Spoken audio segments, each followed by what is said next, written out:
entertained? Is this not why you are here? Yeah, I said it.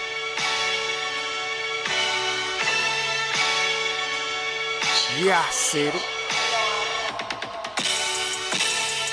Goat thriller, back better, iller, pound for pound. Killing these topics with analytics. Silencing all the critics, trying to bite the style. They get sun like children. YouTube villain, podcast killing. So antagonistic and prolific with the swiftness. Make sure you make weight before you trying to debate.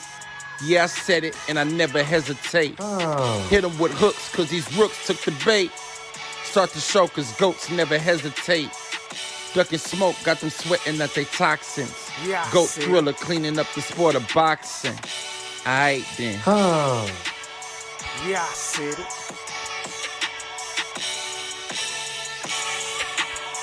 Yeah, I said it. I fucking wait. I am the greatest. Yeah, I said it.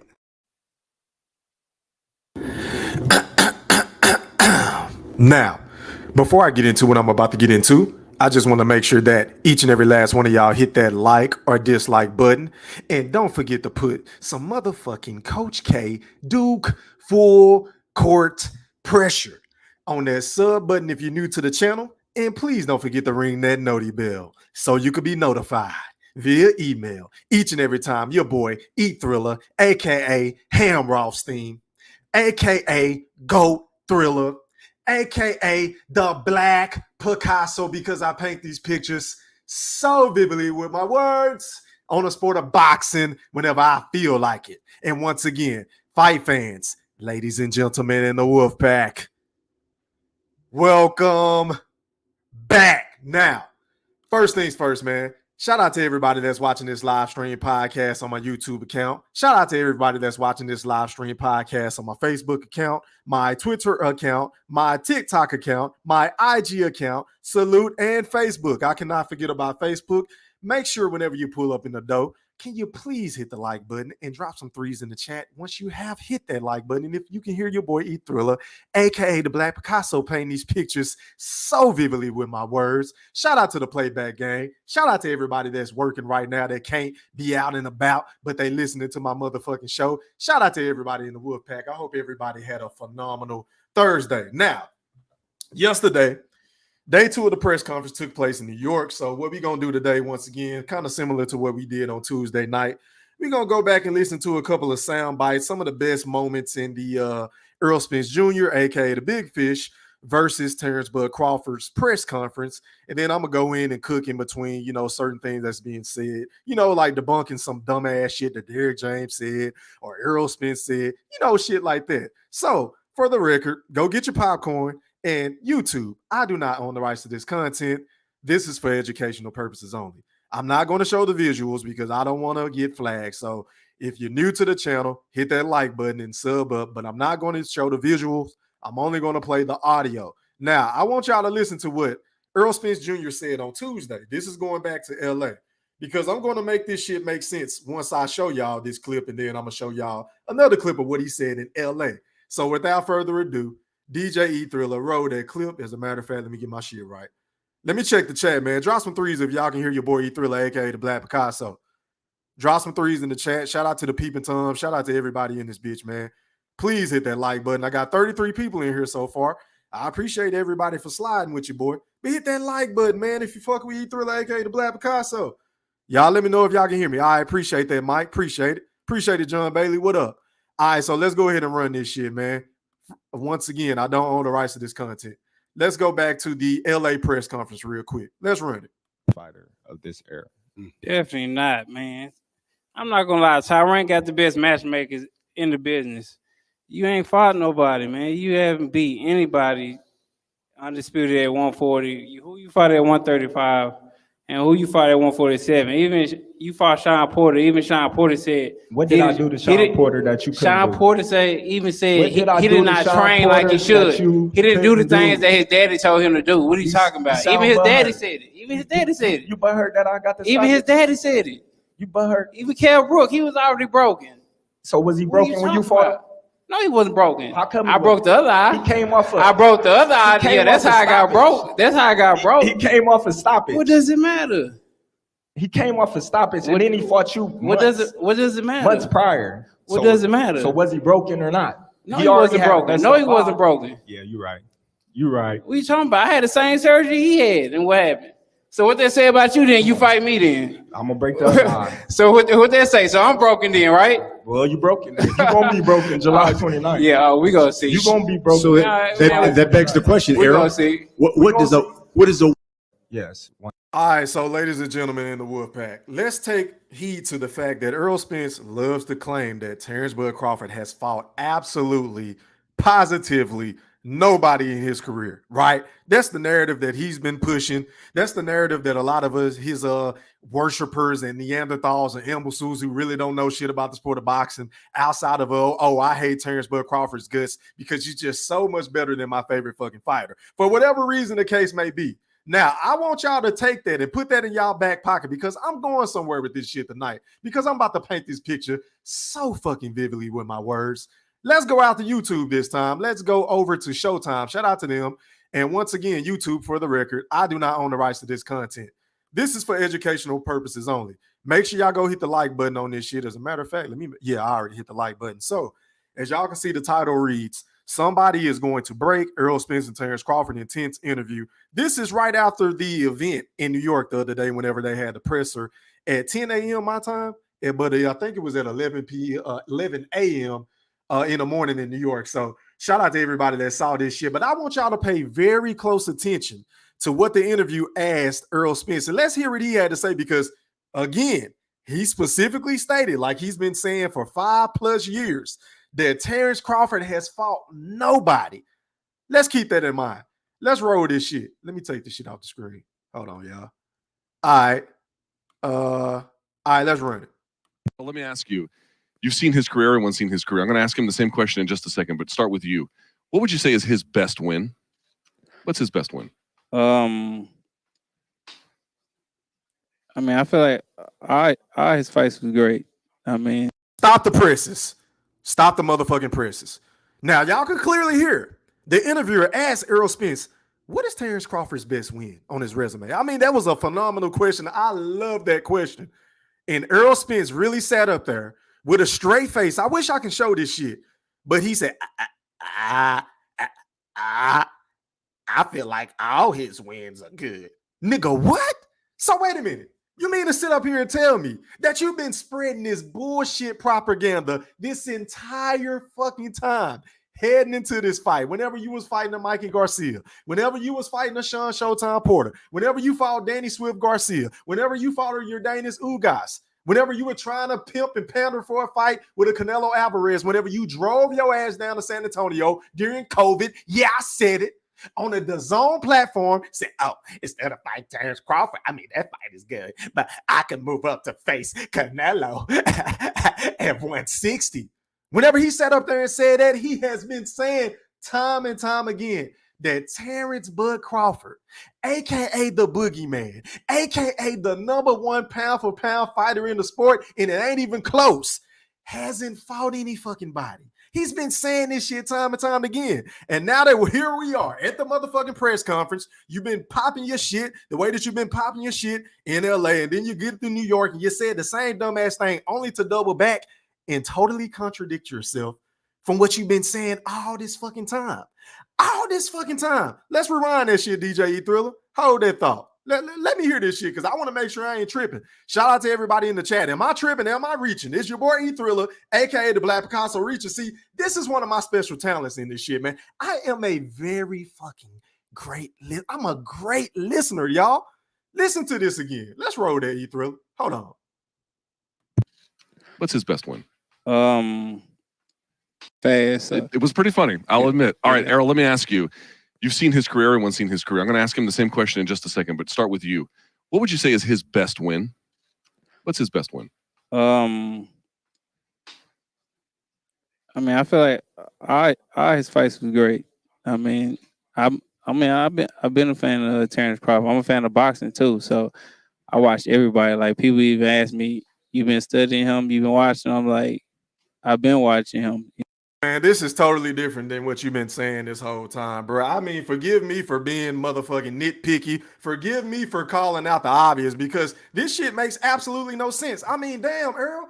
Well, or have you just been talking shit just to talk shit to give your fucking imbecile of a fan base the dumbest niggas in the sport of boxing I've ever seen in my fucking life? The majority of you niggas with channels and on YouTube and Facebook and Twitter and IG, they be talking about Bud as if, he ain't fought no fucking body. Only for you to double back and completely shit on all the talking points that you've given your fucking fan base for 5 years? Can somebody in the chat make this shit make sense for your boy E Thriller, aka the Black Picasso? Because once again, you just heard me play another interview on Twitter of this man saying, hey man, you ain't fought nobody, man. I mean, Top Rank had the best matchmakers in the business. Only to double back not even 24 hours later, whenever he was confronted by the Showtime interviewers, not anybody from ESPN, not anybody from The Zone or Matchroom, not anybody from Top Rank. These are Showtime representatives. And they said, hey, man, Earl, what's Terence Crawford's best win? He sat there and thought about, I think all his fights are good wins. Nigga, what? Shit don't even make fucking sense, man. Let me rewind that for some of you imbeciles because I know a lot of you niggas are going to be in my comment section. A lot of you dumbass niggas are going to be in my community wall saying, oh, E Thriller, he didn't say that shit. Oh, you reaching. Oh, that nigga really ain't fought nobody. Well, let's hear Errol Spence say this shit one more time. Roll that shit, Thriller. I mean, I feel like all his fights was great. I mean, I've been a fan of Terence Crawford. I'm a fan of boxing too. So people, man, yeah, we got to come back with something fast. So. It was pretty funny, I'll admit. All right, Errol, let me ask you. You've seen his career, everyone's seen his career. I'm going to ask him the same question in just a second, but start with you. What would you say is his best win? What's his best win? I mean, I feel like all his fights was great. I mean, I've been a fan of Terence Crawford. I'm a fan of boxing too. So I watched everybody. Like people even ask me, "You've been studying him? You've been watching?" I'm like, I've been watching him. I'm a guy who, sit on the toilet and just, and watch boxing. It's a lot of information. Yeah. I'm a guy who sit and watch boxing or just chilling. I'm watching boxing and I'm just watching different people. That's why I was like, I never had to really watch film on Sean Porter, Danny Garcia because I watched all their fights all the time. So I was already familiar with them and what they do. So I feel like most of all his fights was great fights. And okay, so y'all heard Errol Spence once again.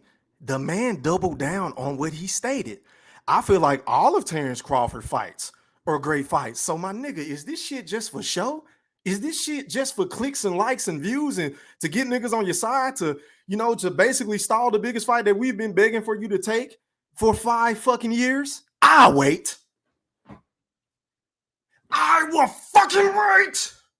You see, this is why I am hard on Errol Spence because let's be honest, Errol Spence is the type of nigga that's done this time and time again. I mean, how soon can we forget about the 60-40, the 70-30, or the 80-20? Whenever he was interviewed about about that shit from Brian Custer, shout out to him, another Showtime representative. What did Errol Spence say? When did I say that? I was just playing, man.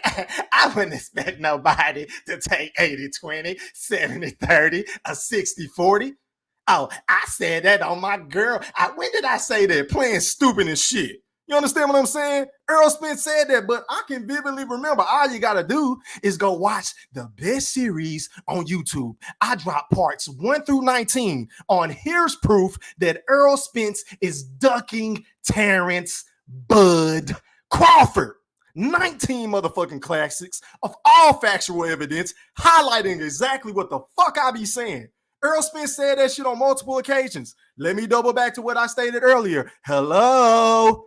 Remember, Errol, whenever you drove down there to San Antonio during COVID, pandering for a fight with Canelo, basically on your hands and knees saying, please, Canelo, fight me. Pretty please. I'm so scared of Terence Bud Crawford. I'm trying to cash out and get my fucking shag knocked out the motherfucking roof at AT&T Stadium by fighting you.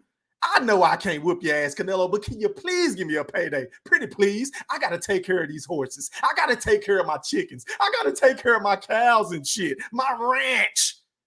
This is what Errol Spence was doing, right? That's when he said that shit. Oh, well, he got to take a back seat and understand who the big dog. Just go back and fact check me. This shit is well documented. The best series on YouTube. Yeah, I said it.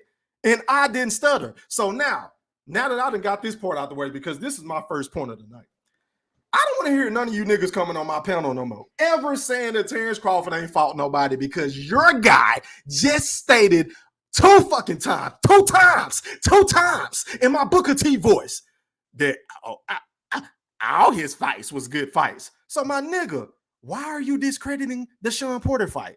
Why are you taking away from his victories over a Victor Postal, right? Why are you taking away his victories over a motherfucking Thomas Delorme, a Bradis Prescott, a goddamn Ricky Burns, who you shitted on the other day? You was like, I don't even know who he is. Just to double back and contradict yourself. Errol Spence has to be one of, if not the most contradictory motherfuckers I've ever heard in any sport. Because one day he say one thing, and then the next minute, not even 5 minutes later, he'll say something totally different. I don't know if it has anything to do with, his mental trauma and the accident, or, punches to the head. I don't fucking know. I ain't even trying to be funny. But Errol Spence just always he's such an easy target, y'all. I mean, how did y'all find out that I was able to make fucking 20 parts on this Neanderthal? Because all he do is double talk. This is all that nigga do. Let's finish rolling this shit, man. And he showed a lot of, like, even with like Gamboa and all them, he showed a lot of determinations, because you see it for when a fighter get hurt, you see how they react, and he react in a crazy way. So, I don't see any fault in that, because, you get fighters who get hurt and they get timid, they always jumping, or they keep they're more scared and not active as they used to be. But with him, he gets meaner when he get hurt. Terrence, same question. What's his best win? Well, I think his best win is the same as myself. I think both of our best wins is Sean Porter, because I feel as Sean Porter was the most accomplished fighter that we both fought. Given the names that Sean Porter been in the ring with, I believe that Sean Porter was the best win of both of our career. Terrence, you made a comment. The Errol sexuals are not going to allow for you to say that, Terence Bud Crawford, even though it's the truth. I mean, Errol Spence was the one that said, Sean Porter was going to be easy work. He was going the easy route by fighting Sean Porter and knocking him the fuck out. That's what Errol Spence said. Once again, those are not my words. Those are Errol Spence's words verbatim, right? So whenever he didn't make easy work of the nigga he claimed he was going to knock out, that's when he started using Sean Porter as the measuring stick to, let's see how Terence Crawford will look against him. And his fans, instead of pushing a rematch on Errol Spence with Sean Porter, because that was a phenomenal fight. It was a toe-to-toe battle, nip and tuck. That fight could have went either way if that knockdown didn't take place. I'm going to be honest with y'all, man. I had Errol knocking Sean Porter out heading into that fight. But during that fight, that was a very close fight, y'all. A very close fight. And I would have loved to see them boys fight again. Even though Errol always make it a built-in excuse about, I just wanted to fight his fight. I wanted to go toe-to-toe, which makes absolutely no sense, because everybody keep telling me he's so fundamentally sound. He's the much smarter fighter than Terence Bud Crawford. Bud is the type of nigga, and once he gets hit, he wants to hurry up and get his lick back. But I ain't never heard Terence Bud Crawford before a fight, during a fight, or after a fight ever come on the podium and say, I just wanted to fight his fight, whenever he didn't fight a good fucking fight. I've never heard Terence Crawford say that. I've never heard him say that stupid shit. So, again, I don't know if that's smart on Errol Spence's behalf. Maybe he's that great to do so. I know that's how a lot of you Errol sexuals are going to paint that fucking narrative, but it is what it is, man. But, yeah, y'all got to stop this shit. Y'all can't roll with the, Terence Crawford ain't fought nobody no more, because clearly Errol Spence, I don't know why he's giving this man so many pleasantries all of a sudden, just like I don't know why Terence Bud Crawford is so reluctant to say why in the fuck this fight took so long. Because, Bud, this is my issue with you. This is my second point of the night. Bro, you've been saying this shit for how many years of none of these fighters want to fight me. I've been calling out all the top names. They created the side of the street because of me. I've never heard of this shit before up until Terence Bud Crawford's name was mentioned to the PBC. So for you to finally get this fight, and I get it, you're probably tired of hearing or asking motherfuckers asking you the same goddamn question over and over. But the facts are the facts, my nigga. I mean, we can't help but to see that you done kind of switched up on that shit. I don't know if it's for political reasons. I don't know if it's because maybe y'all ain't signed a contract. I don't know if you're trying to quote unquote real Errol Spence in by playing nice and being sweet to him and all this extra shit. But I ain't rocking with that, bro, because I done heard Errol Spence over the last several days, fuck years, throw you under the bus. This man has been throwing you under the bus every single chance he get. Hell, I could play another interview if y'all want me to. Whenever Errol Spence was asked about negotiations, it was grueling because we had to meet all of his demands. What the fuck? That's very different than Terence Crawford saying, hey, man, it don't matter why the fight ain't happened back then. What matters is that the fight is happening now. That's a hell of a lot different.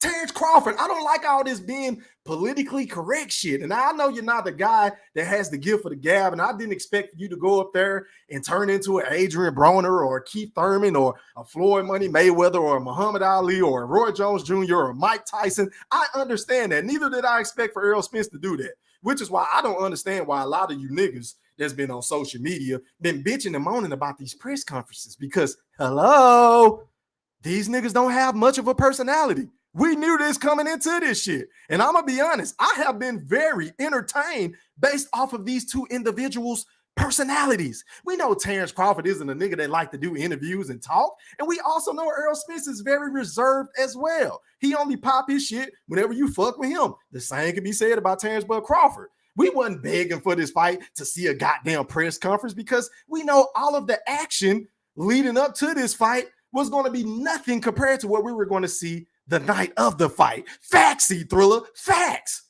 So a lot of you Neanderthals that's just bitching and moaning and complaining about these niggas not giving you enough at the press conference. And I mean, some of you niggas need to go get some pussy or something or do something with your life. A bunch of angry old motherfuckers just, they don't know how to talk. Nigga, be realistic. We knew this from the jump. I mean, haven't you been watching boxing? Haven't you seen the Errol Spence press conference? All the nigga do is blink his motherfucking eyes all goddamn day. And we know Bud don't really like to talk. Hell, he just started doing interviews. And motherfuckers call me a Bud buddy, but I'm just keeping it real. I don't kiss these niggas' ass. See, I'm not the nigga on YouTube that's going to tell y'all what y'all want to hear. That's the difference. I'm the motherfucker on YouTube that's going to tell you what you need to hear. And what you need to hear is this. A lot of you niggas are reaching by shitting on these fighters about this press conference because the two press conferences were pretty good to me based off of their personalities. We got a lot of sound bites. Yeah, we got some corny shit here and there. But for the most part, they was popping their shit to the best of their abilities. And I say, you know what? Maybe I'm tripping. Let me take a step back, which is why I didn't even go live yesterday. I wanted to wait and see, like, maybe, am I reaching? Am I being too critical of some of these niggas? So I did my due diligence. Hold on, y'all. It's hot as fuck in my room. Hold on. Pardon me. Hey, man, can y'all please hit my goddamn like button? I got 82 people in here, and I really appreciate it. I really do. I truly do from the bottom of my heart. But I would really appreciate it if each and every last one of y'all hit that like button for your dog, Thriller, a.k.a. the Black Picasso. I mean, goddamn, I don't want to hurt nobody. Pretty please. Nigga be all online, have y'all laughing and shit. You don't even want to spend $9. You don't want to buy one song for $128. Get the fuck right now. But you always want to come on my live and look at me. But you can't spend $1.50 on a song. And speaking of which, man, free my dog Lil Boosie, man. Hey, man, free Boosie, man. Free the real, man. It seems like all the real niggas either get killed or locked up. Man, free Boosie Boo, man. But anyway, back to what I was saying. And before I get back to what I was saying, hold on. Stop the presses. Stop the motherfucking presses. Shout out to my guy, Slide Tendencies, for that Cash App donation. I believe you just sent me some. Hey, man, hold on, y'all. Let me make sure. No, hold on. Slide Tendencies. Shout out to you. He said, preach, homie, preach. Hey, man, I appreciate it, man. You know, I like to come on and pop my shit the way that I pop my shit. Ain't too many niggas that can come on and do what I do. Shout out to you, man. I appreciate your love and support. And as always, if you want to donate to the channel, because it really goes a long way, the Cash App is now, yeah, I said it, E3. Once again, the Cash App, which is always available 24/7, 365 days a week. You understand what I'm saying? Yeah, I said it. E3. Shout out to Slide Tendencies, man. You know I got to get you right. Hit it. Get a black, get a black, get a black, get a black, get a black, get a black, get a black, fuck 'em up. Then what? Turn up. Then what? All right, now back to what I was saying, man. A lot of you niggas that was bitching and moaning about this press conference saying that, oh, these niggas ain't no talkers. Oh, it was boring. Oh, they didn't do this and they should have did that. Get a fucking life. I mean, are you kidding me? If you niggas knew anything about Errol Spence and Terence Crawford, then you would know these niggas weren't going to give us too much of anything at the press conferences any fucking way. We should just be happy that we got the motherfucking fight. At least I am, because I was one of the niggas that said that this fight would never fucking happen because I feel like Errol Spence was ducking. And he confirmed that he was ducking because it was either him or his team or both, all of the above. I don't fucking know who it was. Maybe it was Al Heyman. Maybe it was Tim Smith. Maybe it was Tom Brown. Maybe it was Man Down Promotions. I don't know who it was. But it was clearly obvious to me, your boy Go Thriller, that Errol Spence and his team was ducking. They didn't want this fucking fight. So, with all that being said, I did my due diligence just to stay on topic. I went back and watched the biggest fight of the century at the time, in Manny Pacquiao versus Floyd Money Mayweather Jr. Do y'all remember that fight?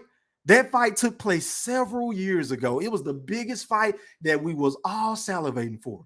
It was the biggest fight that we was debating about and clamoring about. I'm going from barbershop to barbershop, Facebook groups to Facebook groups, YouTube and shit. I'm podcast. I'm doing all kind of shit on fucking Blog Talk Radio. Just everything. I was everywhere with this shit, talking about Manny Pacquiao versus Floyd Money Mayweather, right?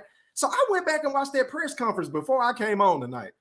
And it wasn't no theatrics in that press conference. I want y'all to go back and fact check me. In fact, we know Floyd Money Mayweather. He can pop his shit with the best of them. Hell, Floyd Money Mayweather is up there with the best talkers in the sport of boxing has ever seen. You got to put Ali at the top. You feel what I'm saying? I like Roy Jones. I used to like how Roy Jones popped this shit. I love Floyd. You understand what I'm saying? I like AB. You know, it's a lot of niggas that, not too many people that pop their shit. Tyson Fury, he can pop his shit too. But the point is, Floyd wasn't even popping his shit the way that he normally pop his shit against Manny Pacquiao. It was all business. And we all know that Manny Pacquiao got up there. I would like to thank God, and I would like to thank my team, Top Rank, and Bob Arum. You know, he was saying shit like that. It wasn't no back and forth. Niggas wasn't bumping chest to chest. Niggas wasn't pussing each other and giving us a whole bunch of sound bites. And we already know what Floyd was up there saying. Like I said before, I am TBE, the best ever. Floyd wasn't giving us shit. So again, if I were to compare that press conference to these press conferences over the last couple of days or so, bro, this shit was way better than Mayweather and Pacquiao. Y'all go back and fact check me. I'm just keeping it in a bucket. Y'all know I'm an honorary Flomo. Floyd is my guy, but I'm not a nigga that's gonna cap for these motherfucking fighters and promoters. I'm just gonna call a spade on my channel, right? Facts, Thriller, facts.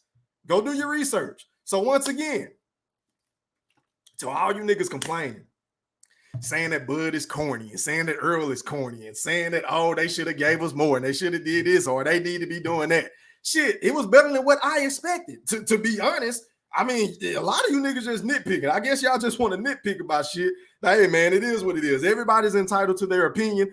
I'm just giving y'all my 2 cents, pardon me, on the situation. So I can't wait for this fucking fight, man. Shout out to Terence Crawford. But let me get back to Errol Spence, because this man said something else that just didn't. Matter of fact, not Errol Spence. Let me go to Derrick James. Make sure y'all hit my like button too. Let me go out to Twitter once again. And I do not own the rights to this content. This is for educational purposes only. Let me find this clip real quick. Hold on, y'all. Let me take this shit off the screen because I don't want to get flagged. I know how YouTube play. So, where is it? All right, so let's listen to Derrick James whenever he was asked about Errol Spence versus Sean Porter and Terence Crawford versus Sean Showtime Porter. Let's hear what the great Derrick James, the trainer of the year, had to say. Oh my God. Now, they kept comparing Spence versus Porter to Crawford versus Porter. Obviously, 2 different eras, 2 different times, years, and everything like that. What did you see in that fight from Crawford versus Porter that you guys went like, you know what, we should have done that during that fight against Porter in 2019? Or work on? Porter's father stopped the fight, and then nothing. I didn't even watch the fight. I saw the fight live. Okay, so ladies and gentlemen in the Wolfpack, I'm gonna need somebody once again, man.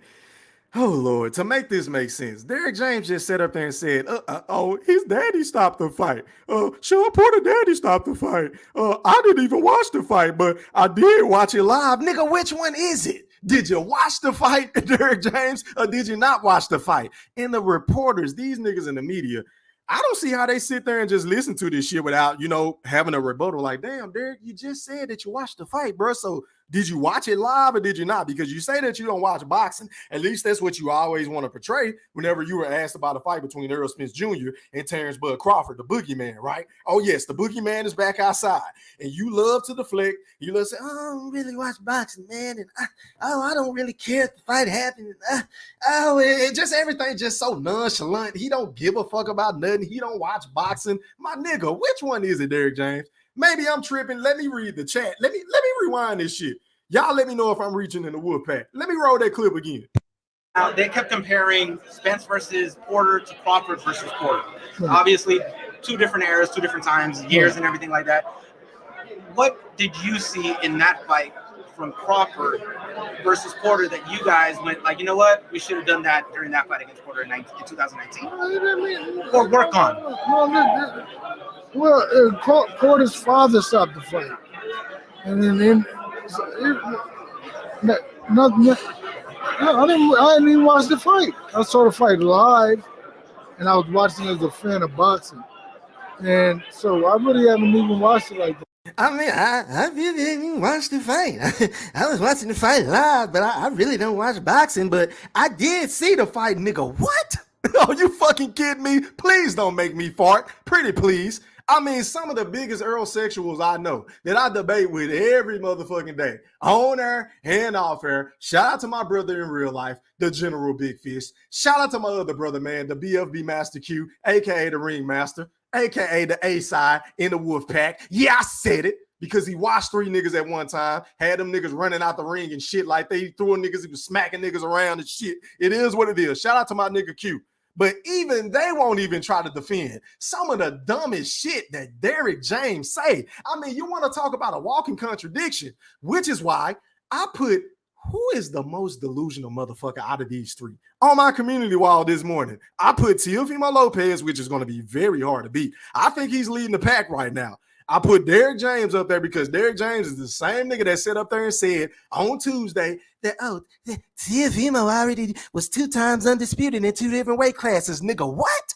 Nigga, what earth are you living on? And then Errol Spence, I done already showed y'all time and time again how many times this nigga done contradicted himself talking about Terence Crawford or hell, anything in the sport of boxing. He is a flaming fucking hypocrite. Yeah, I said it, and I didn't stutter. But stop the presses, man. Stop the motherfucking presses. I just got another notification, which is always phenomenal. It just makes my heart warm. Shout out to my dog, Mr. IOTBA, Mr. 214, Mr. Undeniable, Mr. These boys can't fuck with me.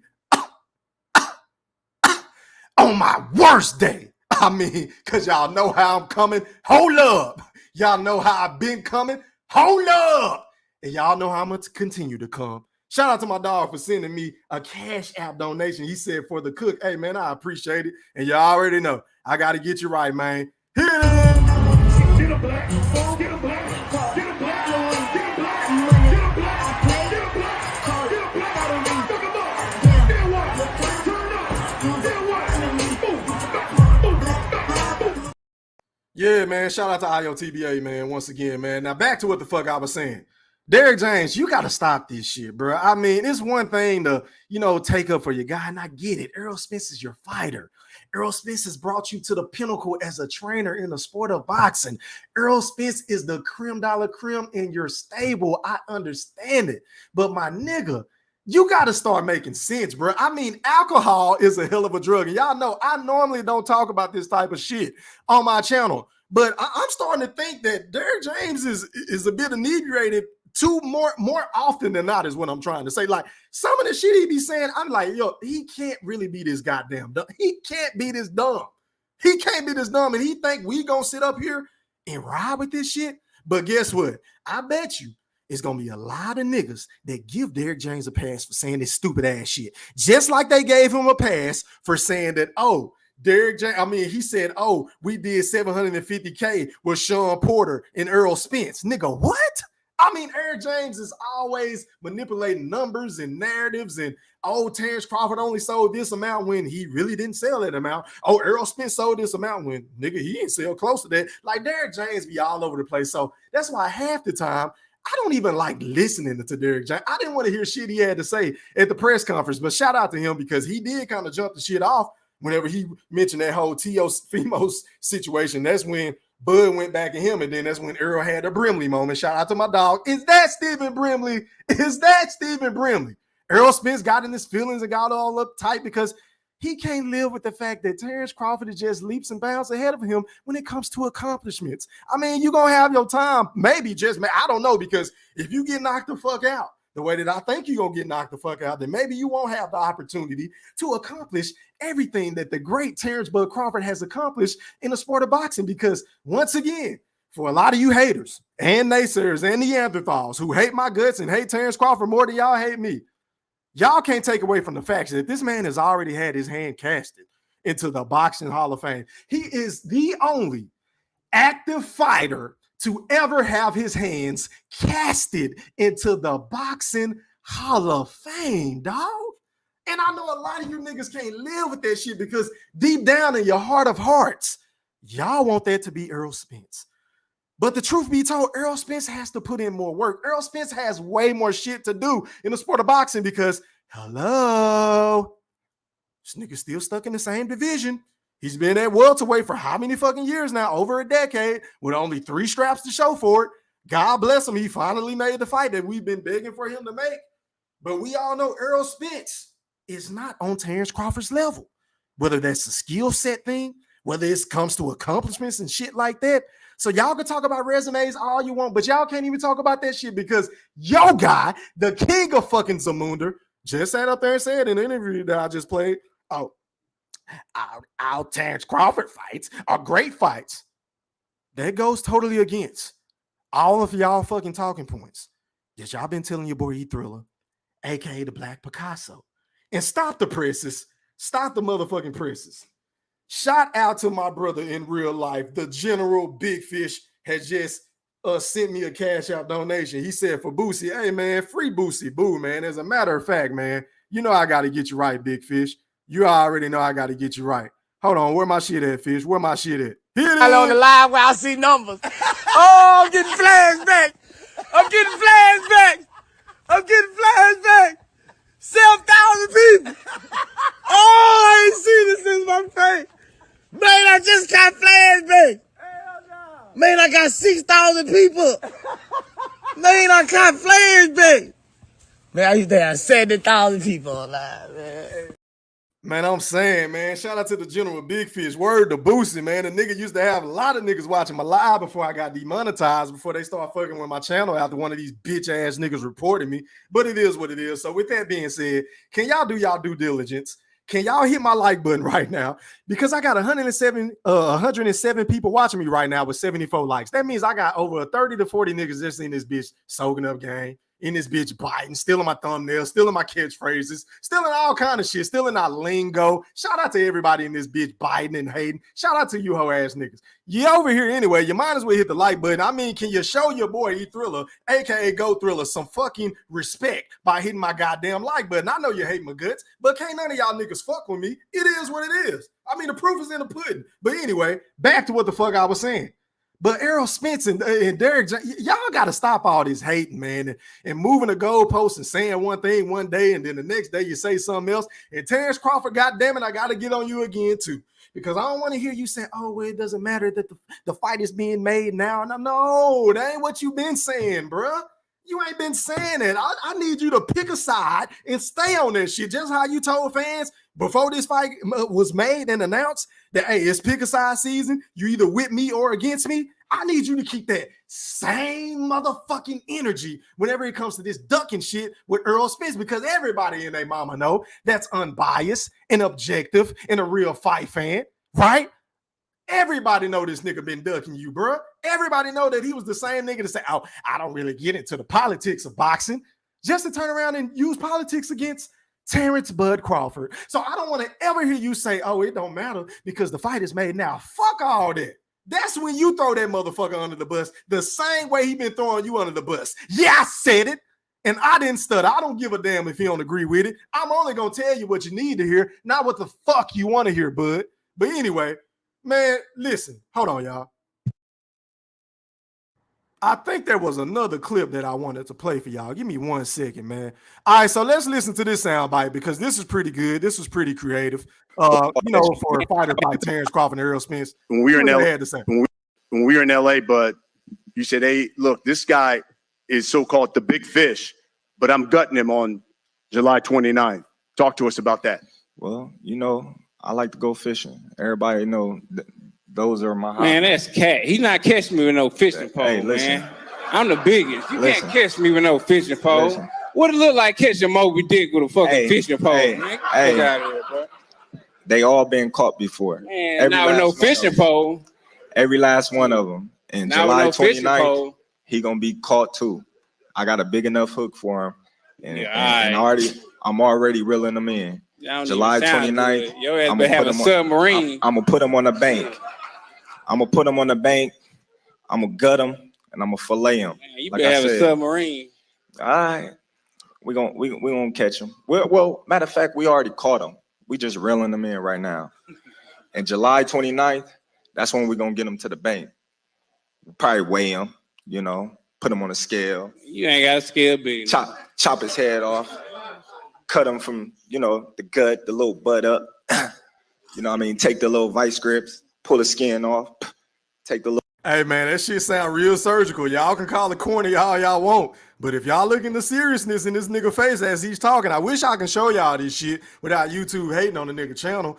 But hey, man, Bud sounds dead ass serious. Like, look. This is what I'm going to do to you, bro. I'm going to dismember you. I'm going to take away all your fucking best attributes in the ring. I'm going to take away your jab. I'm going to take away from you trying to fight on the inside. I'm going to take away from you to trying to mom my body and beat it up like a drum. I'm going to take away the shit that you love to do by pinning niggas on a rope and hit me in the nuts and shit like that. I'm going to take all that away, limb by limb, piece by piece. I love this shit. Let me finish rolling.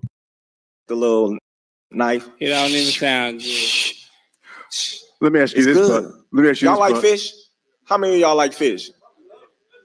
I bet your pops like fish too. You like fish, don't you, pops? Come on, you can say you like fish.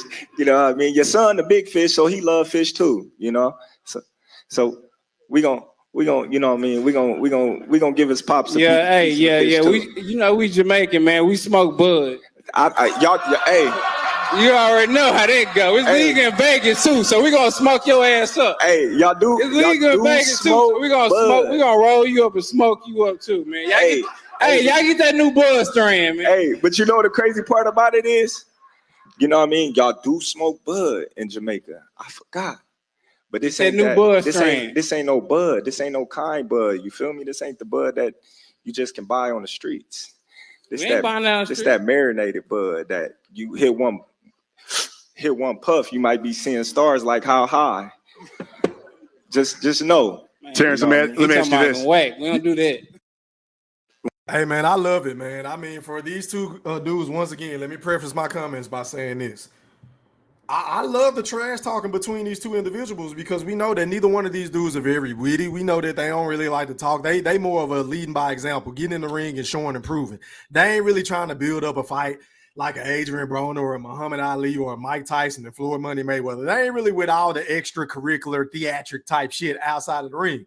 So for me, knowing that going into this goddamn press conference the last couple of days or so, I'm not going to be unrealistic. Like, they gave me way more than I expected. I'm going to be honest with y'all. Now, I was a little disappointed in Bomac. I will say that. I will say I was very disappointed in Bomac because Bomac been a nigga that's been talking a lot of shit, saying bad things about EJ and saying he's a drunk this and, we gonna whoop his ass. It's gonna be easy this and easy that. But then when you get up there on the podium, my nigga, you ain't giving this dude nothing but a lot of pleasantries. I didn't like that part of it. But outside of that, whenever it came down to the two fighters, for me, knowing who they are and who they've been this entire time, They was popping their shit the best that they can possibly can. They fed off each other very well. So I just think a lot of us need to pump the brakes, man. We get in the fucking fight. But speaking of which, let me talk about something else.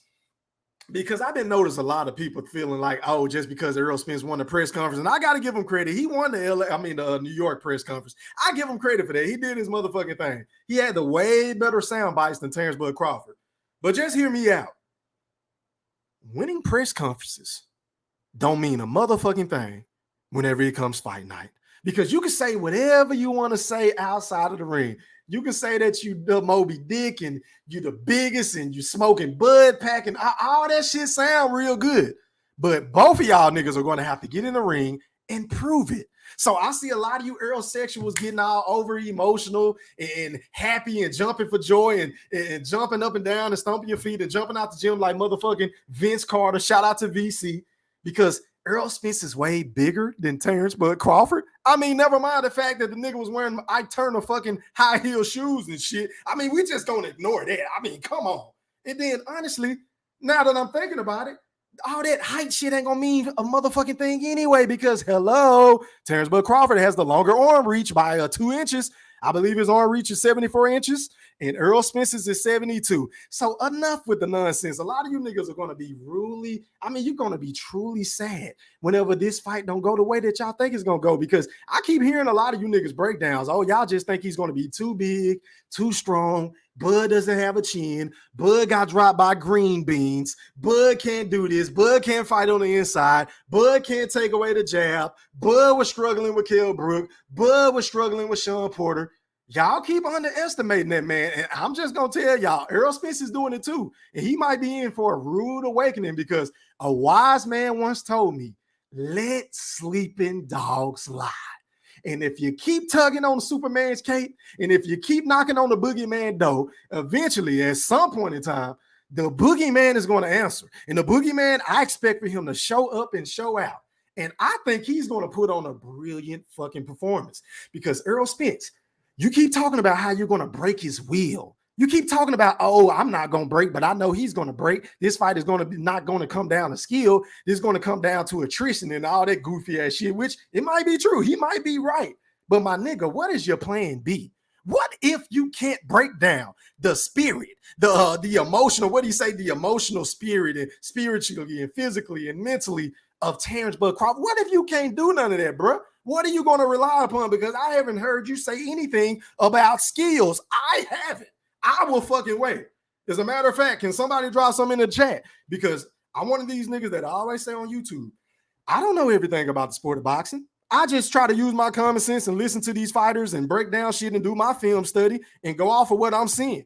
And I haven't heard Errol Spence say anything about fucking skill, or breaking down the tech. Now, I know he can't give me his game plan. I'm not saying that. But only thing you keep banking on is, oh, I'm going to break him. Oh, I'm going to break his will. I'm going to do this. And then whenever Bud say, hey, this ain't going to be no easy work. This ain't going to be no easy work. Oh, I'm not naive. I know that. So nigga. So all this, it's going to be a one-sided ass whooping, a lopsided matchup and all this goofy ass shit. Deep down. See, you know what? This shit, I think I just need to sum it up best this way, because I think this is just sports and entertainment in my Floyd Money Mayweather voice. Floyd always said that, bro, this is entertainment for Errol Spence. I don't believe he truly believes all this shit that he's saying, because he know deep down Bud is a dog, and it's gonna take a lot for you to break this nigga down to the point where he say he don't want to fight no more or to get a stoppage. I mean, you could possibly clip him. Anything can happen in the sport of boxing. You might catch him with a shot he don't see. That can happen to anybody. Hell, I can walk in my son's room and he can catch me with a check hook in the nose and knock me the fuck out. And he only won. I mean, shit happens, right? In the sport of boxing. It is what it is. But my nigga, you gonna have to come up with something better. And Derrick James running around here say, oh, the switch hit, none of that shit matters, man. Oh, man. And nothing matters to Derrick James. Have y'all noticed that? Nothing ever matters to Derrick. He just, oh, man, I don't care. I don't want to talk about that, man. Oh, Marvin Hagler, he was a switch hitter, and none of that shit matter either. Pernell Whitaker, oh, man, none of that matters when you're going up against legitimate southpaw like Errol Spence. None of that shit matters. This is the goofy shit that Derrick James say. I mean, are you fucking kidding me? Are you kidding me? Shit don't make no fucking sense what you be saying, bro. And I'm getting so sick and tired of these goddamn interviewers sitting up there and listening to this shit like, well, wait a minute.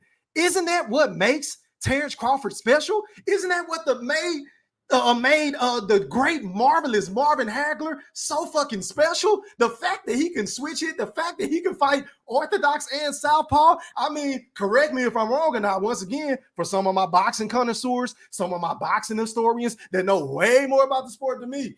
But the last time I checked, niggas ain't waking up every day and going to go box orthodox and southpaw. It takes a special transcendent talent to be able to do so. Because if it was that fucking easy, Derrick James, everybody would be doing it.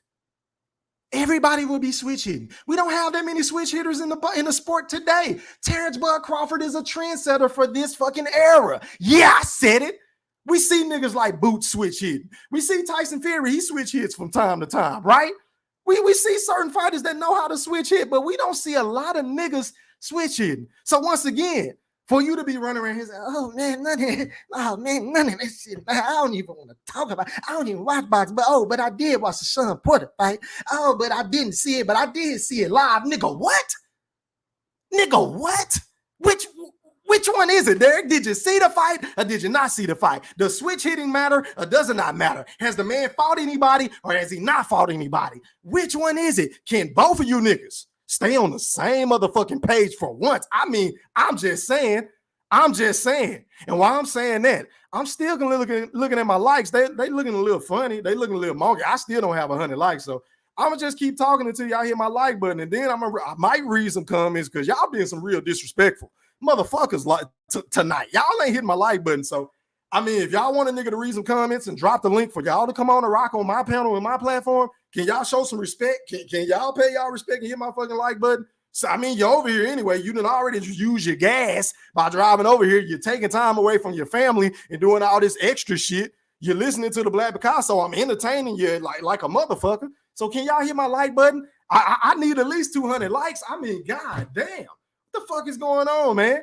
But once again, some of you niggas better not try to come on here on YouTube, on my panel, on any other platform, social media, Facebook, Twitter, motherfucking IG, TikTok.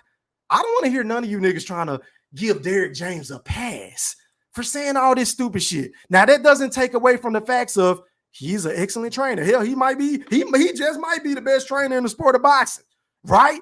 But I mean, some of the shit that he say, I'm starting to think like, is he high? Is he high? Is the man high? Is he on drug? Is he medic? Or is he just trolling? I don't know. I'm starting to think it's the latter because can't nobody be this fucking stupid, y'all. I'm just saying. Some of the shit he say makes absolutely no fucking sense whatsoever.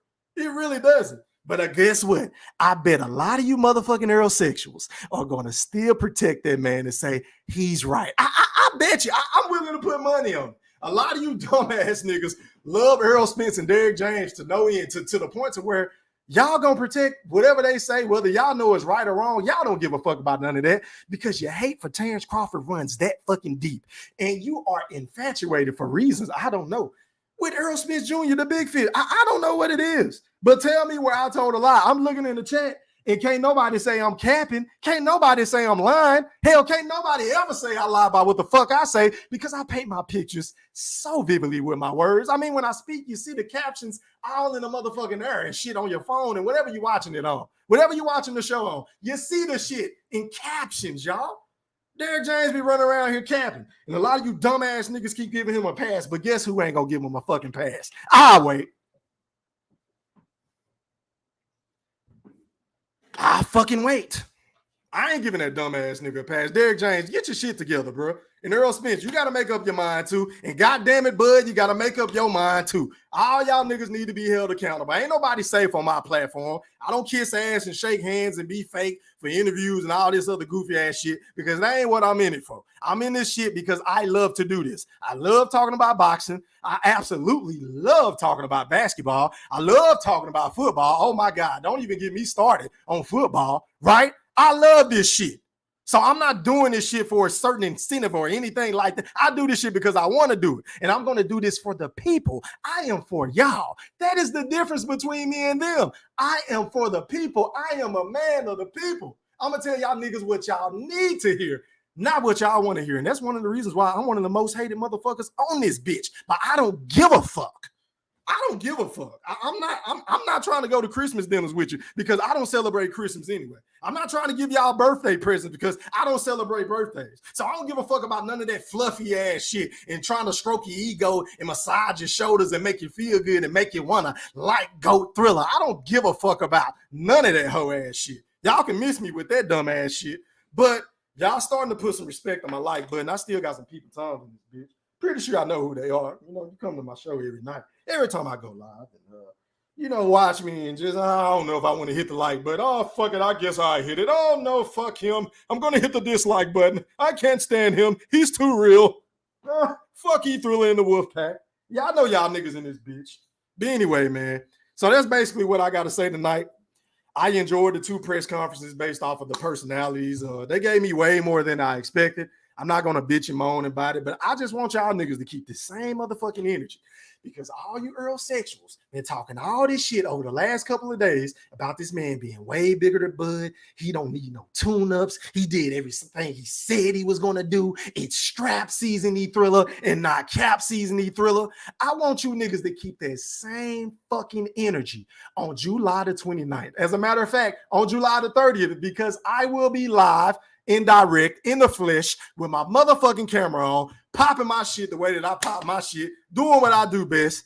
And after Terence Bud Crawford sends that motherfucker to Nebraska Furniture Mart for some pillows, for some comforters, for some bed frames, for some sheets and all kind of shit, everything in between. We're going to have a blowout sale on July 30th. And Sleep Experts. Sleep Experts, I heard the rumor that right now they got a motherfucking sale, a pre-order sale for any bed frame for Errol Spence or any one of you Errol sexuals that you understand, because y'all niggas going to be depressed as fuck. And then y'all going to need some shit to listen to. So I'm going to come up with some shit when I go live for y'all to, you know, help cope with the fucking pain and the agony after Terence Bud Crawford.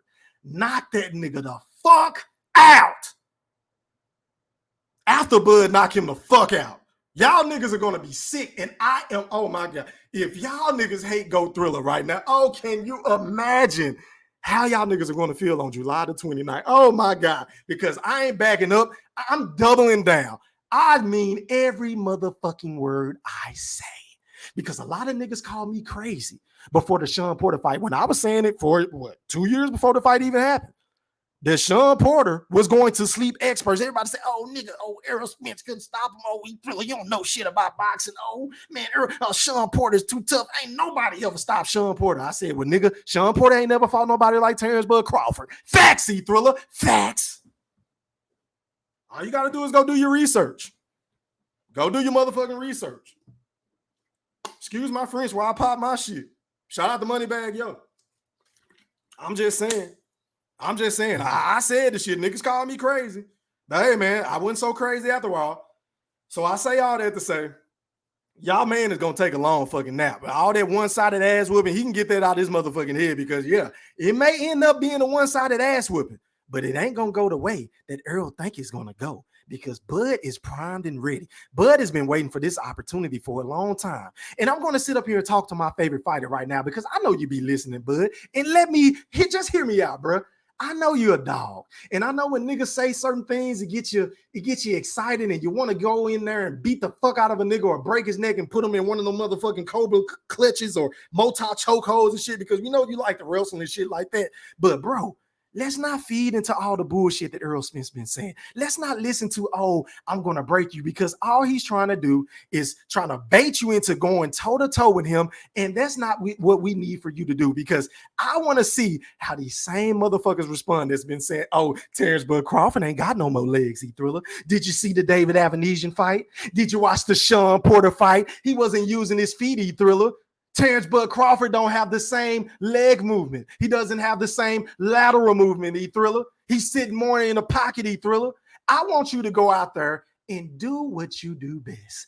I want you to put on a Victor Postal-esque performance. Yeah, I said it.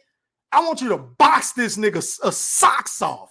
And then once you get tired of boxing his socks off, oh my God, come around 10 or 11, whenever you get tired and say, you know what? I'm ready to go to Mama birthday party because it is her birthday. Go ahead and knock him the fuck out and get this shit over with so I can go live and pop my shit and celebrate and pop champagne and eat wings and nachos and fish. Oh, yeah, we frying fish. We frying some big motherfucking fish. My wife is going to be frying the fish. Oh, yes, with some fucking salad, some macaroni, some hush puppies. I want all that shit. Come July the 29th, and I cannot fucking wait. I cannot fucking wait. But anyway, man, hit that like button. Let me read some of these comments before I drop the link, man. Let y'all come on and pop y'all shit. Let me remove this shit. It's telling me I got over 300 and some comments, man. So I'm going to try my best to read these motherfuckers. I appreciate everybody for participating in the chat, whether you agree or disagree with Go Thriller. Y'all know me. I really don't give a fuck because it makes for a better show. It makes for a way better show, in my honest opinion. I mean, who wants to be on a panel with a bunch of niggas that agree all the time? To me, that shit is boring. I would just rather not come on. I would rather just play Undisputed. You feel what I'm saying? I would rather play my boxing game. But I'm trying to get to the top. I'm going to read some of them, not all of them, because I still got about 20 niggas in here that ain't hit my like button. So I ain't reading all these motherfuckers. Shout out to Walter Tran, man. He rock with Errol Spence heavy. He said, hold on, y'all. Give me 1 second. Hold on, y'all. See. Let me do this shit. Hold on, y'all. Let me get my shit right. Hold on. Y'all bear with me. Where my shit go? All right, man. I think we right. Hold on. Let me do one more thing. Where are we? Go Thriller. Already. All right, man. Shout out to Walter Tran. I see you in this bitch. He rock with Errol Spence heavy. I see you, boy. He said Big Mac said it's going to be an easy fight. That tell me they in for a world of surprise. Man down. Okay. Well, I tend to side with Bo Mac, man. I know you call him Big Mac, but I'm gonna call him Bo Mac. Bo Mac gonna put together a game plan, and Bud gonna beat the shit out of Earl, man. Y'all are gonna be very depressed. Y'all are gonna be so demoralized, and I can't fucking wait to see this shit. And I want to see a lot of you niggas that come on my channel every fucking day come back. Don't just come back if Bud lose. I want y'all niggas to keep that same motherfucking energy. And whenever Bud Crawford get in there and do what he do, I don't want y'all niggas to get all switching up on E-Thriller and shit. And y'all niggas better damn sure not do this shit. I don't want y'all doing this shit. Shout out to Ayo. Silent night, holy night, all is come and all is bright. Y'all niggas go silent night. Don't y'all niggas get all flaky on E-Thriller. I want y'all to keep that same fucking energy. All y'all. Shout out to Walter, man. Shout out to my nigga Young Money. Yeah, man. Shout out to my nigga Young Money, man. He said Go Thriller. He said, what's popping, fam? How are you, kind sir? I appreciate you, Young Money. My day one, man. Shout out to Sanctus. He said, dude with Tran in his name. Shit, okay, y'all just going back and forth. I ain't getting into that, man. Y'all get it in. What up, Dre? He said, we in here. Let's get it. I see you, boy. What up to my brother, Boxing Nerd 101? He said, yes, sir. What's popping? How are you, kind sir? Hold on, y'all.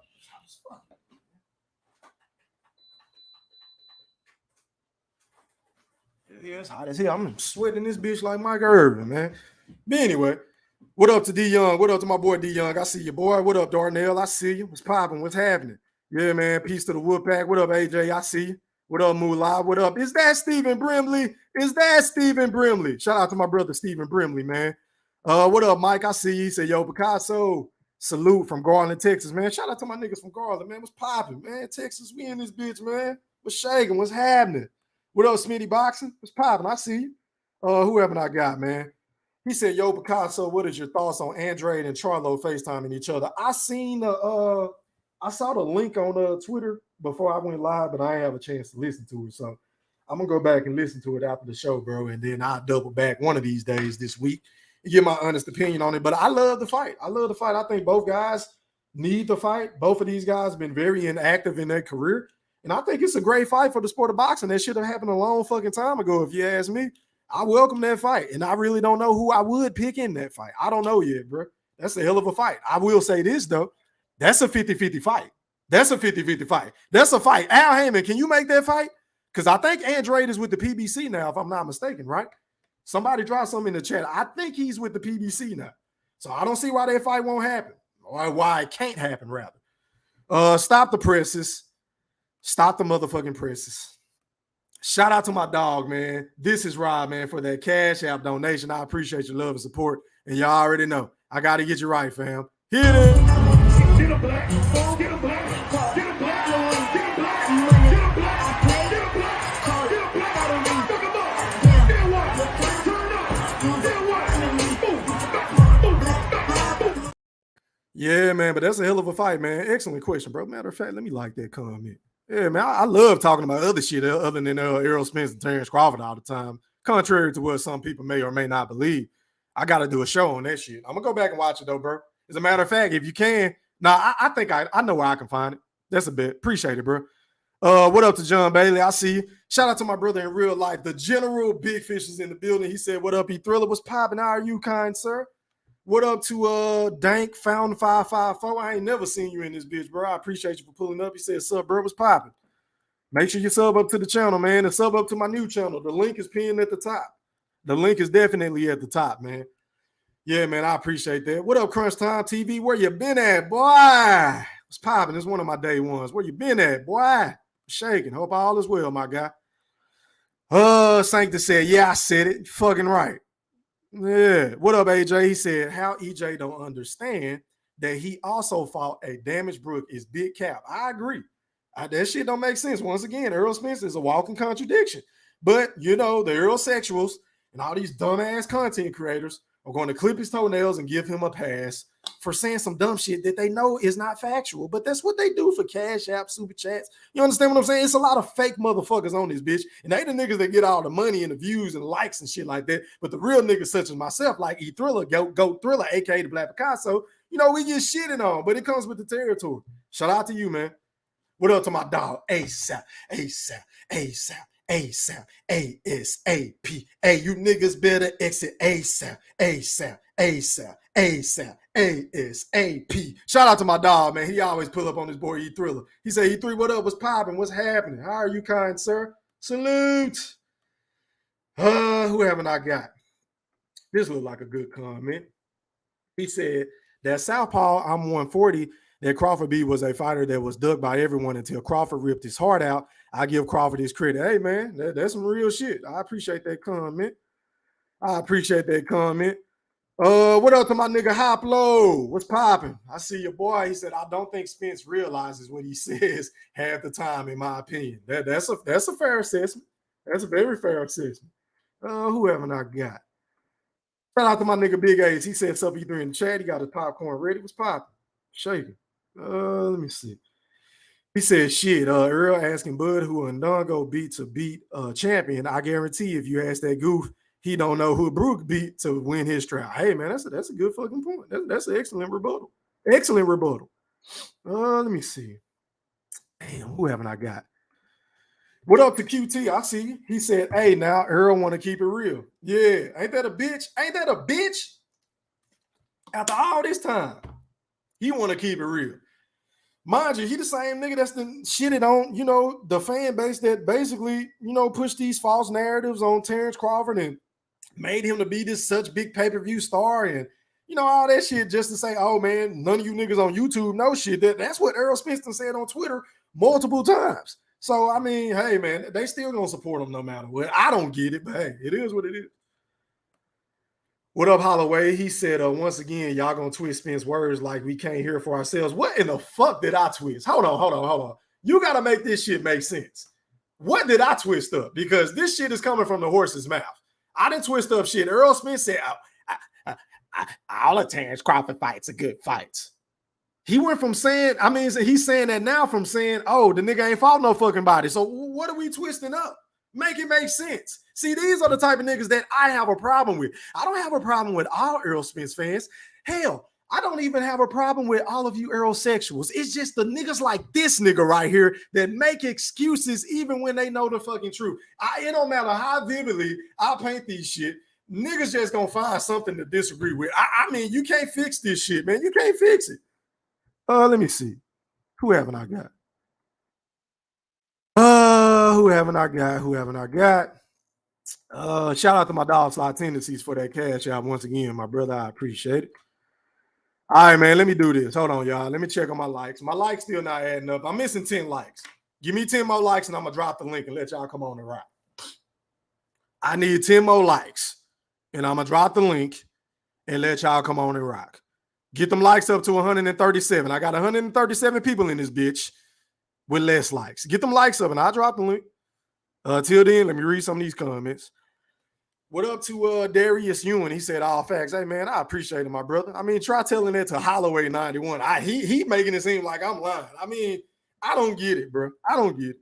Shout out to you though. Yeah, man. Shout out to Ayo. Let me see. Shout out to Darius. I see you in this bitch rolling. So okay, so it looks like I'm doing my job. What up? This is Rob. I appreciate that cash out once again, my brother. Goes a long way. What up to my dog Dan Tan? I seen you earlier over at Miss T channel, man. Shout out to Boxing Fans Talk TV. Make sure y'all go sub up to Miss T channel, man. I posted a channel in my community wall. Can we get the queen up to 1,000? Can we get her up to 1,000 subs? I mean, what the fuck? She go live like every day or every other day.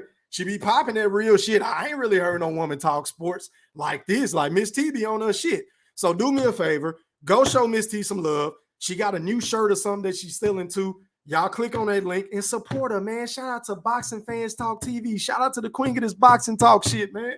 Shout out. Shout out to Miss T, man. Show her some love, y'all. Shout out to Dan Tan. He said, cook, brother, cook. I appreciate it, my brother.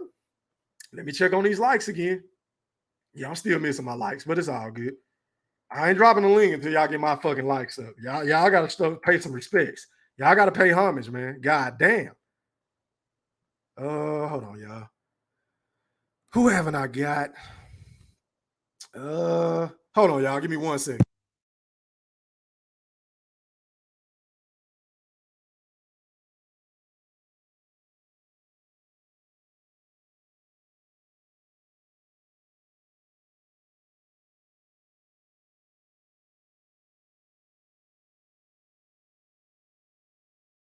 All right, man. I'm back, y'all. My apologies. What up to Mr. INTJ, man? He said facts, cook thriller. Hey, 100. Hey, man, I appreciate it, my brother. Shout out to Mr. INTJ, man. He from Nebraska. Shout out to all my niggas from Nebraska, man.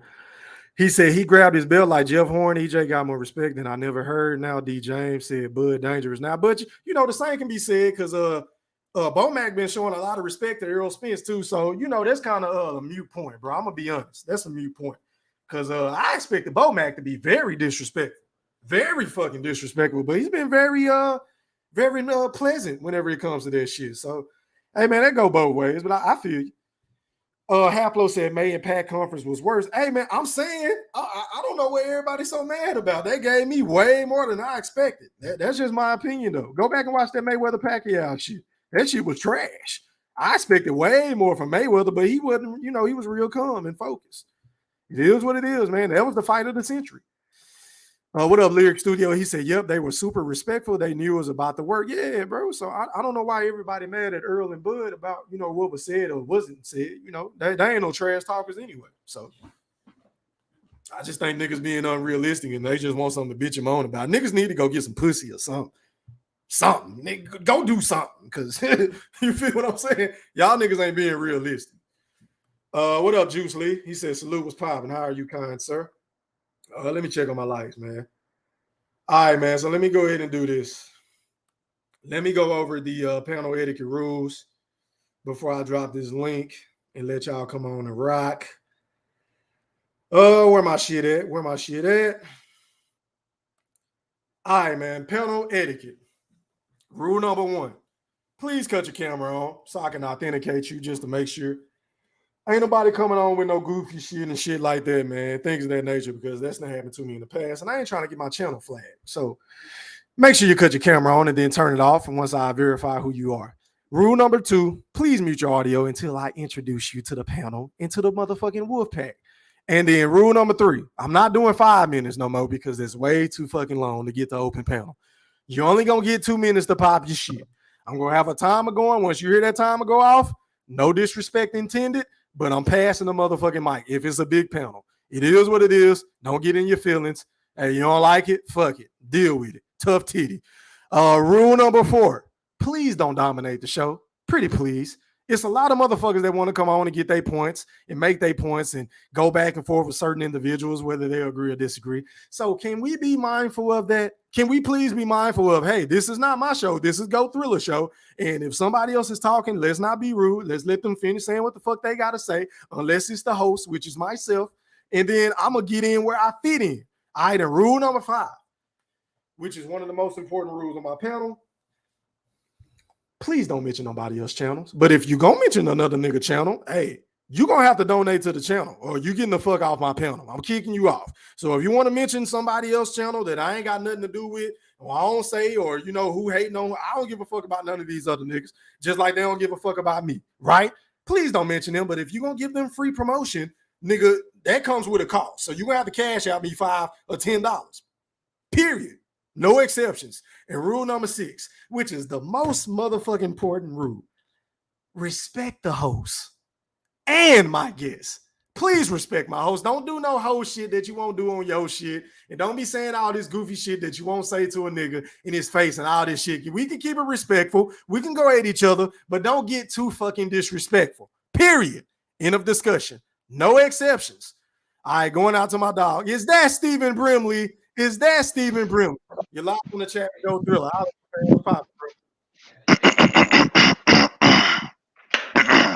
Let me speak, please.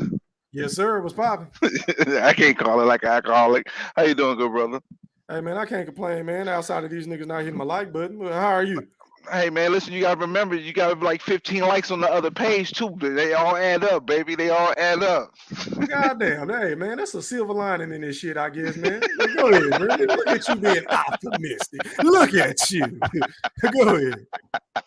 You a stupid. You motherfucker, you. I know, right, man? All right, so, you know. Yeah, what was your thoughts on both press conferences? Break it down, bro. Okay, so the first press conference, we talked about this before. I felt like Bud had the supreme confidence that kind of carried it. And Spence did well. They both were confident, but Bud was just like cocky confident. And I felt like Bud got that first one, right? You know, we're going to be judging press conferences like that shit actually matters. But, you know, it's all in good it's fun. just something to talk about. Just something to talk about. Yeah, but Errol got the second one, bro. I agree. Look at that's why you facts eat to the facts. I agree. I said that earlier. You hear me say that shit? You keep it a thou wow. You keep it a thou wow. Hey, niggas can say what they want to say about me, man, but I am as real as they come on this shit. Ain't no nigga realer than me. Yo, because he had me dying when he said, you can't give me no fucking fishing pole. That shit had me dying. Yeah. The Moby Dick shit. Yeah, that shit. Yeah, that's when it turned up. Because at first I was like, this shit kind of getting a little draggy right now. Come on, baby, turn it up a little bit. And he turned that shit up. That shit was hilarious, bro. You know, but Bud was trying to get surgical with his, you know, how he's gonna gut him and shit. But again, at the end of the day, I got a feeling that when it comes to what happened to make the fight and all that shit, it feel like they made a pact not to say nothing about it. Almost like that's almost how it feels. Because that could have easily been some shit they could have been talking shit about and probably would have made it more animosity based. But I think they both might have just said, "Listen, we're not going to talk about what happened before. We're going to just talk about the fight here. Fuck all the other." I think they did have some sort of mutual agreement with that, but to a certain extent, because Errol was still throwing him under the bus. So I didn't agree with that part of it from Bud, bro. I didn't like that. Fuck that, nigga. You been ducking, bro. And now that we here, I'm gonna call you out on it. He said they playing the ghost in this bitch. Yeah, and, go ahead, my bad, bro. I hope there's a bunch of Errol fans that come on the panel because you know I saw them said that you know you're gonna be disappointed July 30th. I want y'all to pull up and speak your piece, you know, and let it be known why you feel how you feel. But yeah, Derrick James, man, the one person that's been the most delusional through the whole process has been Derrick James. Like for real, he sounded like not that this ain't trying to be funny or nothing, but he sounded like Floyd Mayweather Senior when he was talking about that on that interview, bro. You talking about the one? Yeah, he sounded like Floyd Mayweather Senior now, bro. I didn't see the fight, but shit. I saw the fight. I didn't see it, but I saw. Oh, you talking about that interview? Yeah. Okay, go ahead. And then with the TO shit, like, come on, bro. What are you doing out here in these streets right now, bro? What are you doing? But I'm gonna put that nigga on goofy time out, man. Shout out to RIP to Nipsey Hussle, man. He said when niggas be doing dumb ass shit and shit for clout and stupid ass shit, we put niggas on goofy time out, bro. He going on goofy time out. But But for Dumbass real shit though, with shout you. out to both fighters because I think they did their job. Anybody complaining about this, I think y'all again expecting way too much from both of these guys. Coming into this, we expected this to be absolutely boring because neither one of these guys talked that shit. They did more than what I expected. They gave me enough. It was enough for me to watch both press conferences from start to Yep. finish. And I worked fucking overnight. And I stayed up for these motherfuckers. So they did a good enough job. So Yeah. now we're getting down to, I think at this point now it's time to get down to the technical stuff on who's going to win the fight and why. And I really want to hear these Spence fans talk about how big he is and how much pressure he's going to put and all this. And Keep again, that same energy. Spence got a chance. We're not going to front. Well, some Bud fans don't give a fuck. They don't think Spence got no fucking chance. But I think Spence has a chance. But at the end of the day, when you stay ready, you ain't got to get ready. And when you make mistakes, you're going to pay for them. Those All right, things time matter. up, Brim. All right, man. Let me go ahead and pass the mic so we can For hurry up sure. and get the open panel. All right, going out to my brother, Boxing Nerd 101 from Canada. You're live on the chat with the pack. Talk to me, fam. You got 2 minutes, bro. What's good? I'll be quick, man. Just appreciate you for coming on. Appreciate everybody on the panel. Sorry, my appreciate bad. you, man. Pop My shit. No, man. It was a good press conference. I think Errol won it. The second one, I really think Bud took off on the first one though. It was like a 10-8 in the first press conference, in my opinion. I don't know. I don't see how anybody let Errol win that one. Yeah, he stated more facts than Errol. Errol was very emotional. Errol deserves a Brimley. He deserves a Brimley for both press especially conferences. for the second one. Yeah, I was just Yeah. like, this guy looked like he was gonna start crying or something. I was like, yo, chill out. Why are you so bad about someone just saying they're gonna reel you in? Like, fish get caught on hooks and nets. Like, it's a regular thing. You're gonna say you're an apex predator. Apex predators get hunted. Rhinoceroses are endangered species. Elephants are endangered I see you, species. Bam. Cut your cam off. Lions are endangered species. Tigers are endangered species. Like, those are apex predators, but they're still endangered because someone's always hunting them, right? Yeah. So, Bud is the fisherman or Aquaman, so you better be able to get rid of the hook and turn over his boat because he's coming with a submarine, I think. But that's all I gotta say. Oh, one more thing. Yeah, you good. You got 30 Let's say seconds. one Go thing around. I agree with completely when he called Tank the P word because of the weight clause. The what's it called, the what's the word he had weight restrictions. The rehydration shit. Yeah, like I totally agree with Tio when it comes to that. Because why are you making the weight, but you want to have a whole rehydration clause like you guys are fighting for the IBF title? Like, bro, if you're really him and you're really about it, it shouldn't matter. But that's my time. Appreciate it. Man, that's your time, Boxing Nerd. All right, man. Let me pass the mic to Dre. You live on the chat with the pad. Talk to me, bro. What's popping, man? Chilling, man, chilling. The press conferences, they were all right, man. For me, Bud a killer in the ring, man. He definitely a killer in the ring, but I just wanted to hear some more of the energy. Like, I know when he went on $1 million worth of game, he was saying some good stuff, man, and coming up with some good retorts to his haters. He mentioned how they made a whole street for him. He mentioned how, in his opinion, they froze them out and stuff like that. He was mentioning that, Danny, solid fighter, but he didn't really have any top illustrious wins over the upper echelon of opponents he fought. He mentioned all that stuff, and when it came to the press conference, he just didn't say any of that stuff. And I'm just like, come on, Bud, say something, bro. Say something about the man. Say, okay, well, if I ain't fighting nobody, then why you say you gonna save me for last? Or if I'm such a great fighter, then why are you saying I ain't fighting nobody? Like, he just didn't. He was on defense with the responses, man. I'm just like, damn, man. Yeah. But my thing is, all right, so make it real quick.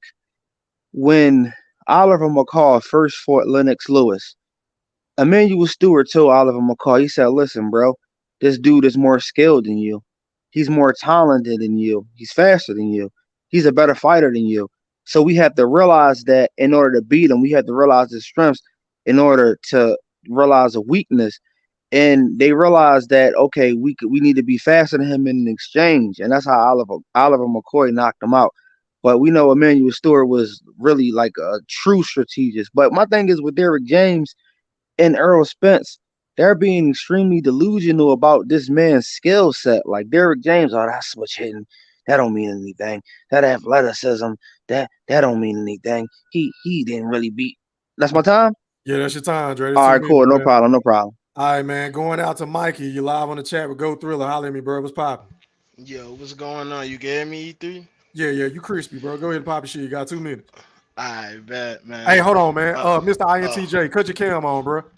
Cut your cam on. All right, go ahead, Mikey. My bad. All right, now All right, I you see good. Now I was gonna say, yeah, I felt like Bud got the first press conference, and then I felt like Earl won the second one. But to play off what the guy earlier was saying, man, it feel like it's everybody, like a whole bunch of Earl fans is like discrediting Bud, and they really sleeping on his power, man. This is crazy to me, man. Like, and then with Derrick James and them, saying oh, we're gonna break him down. Trust me, guys. We're gonna break him down. Don't worry. Earl saying it, well, he gonna get broken down. They all get broken down. It's like, yo, like, do you have a plan B? Yeah. Do you? Like, it's ridiculous, man. You know what I'm saying? It might be a long night, man.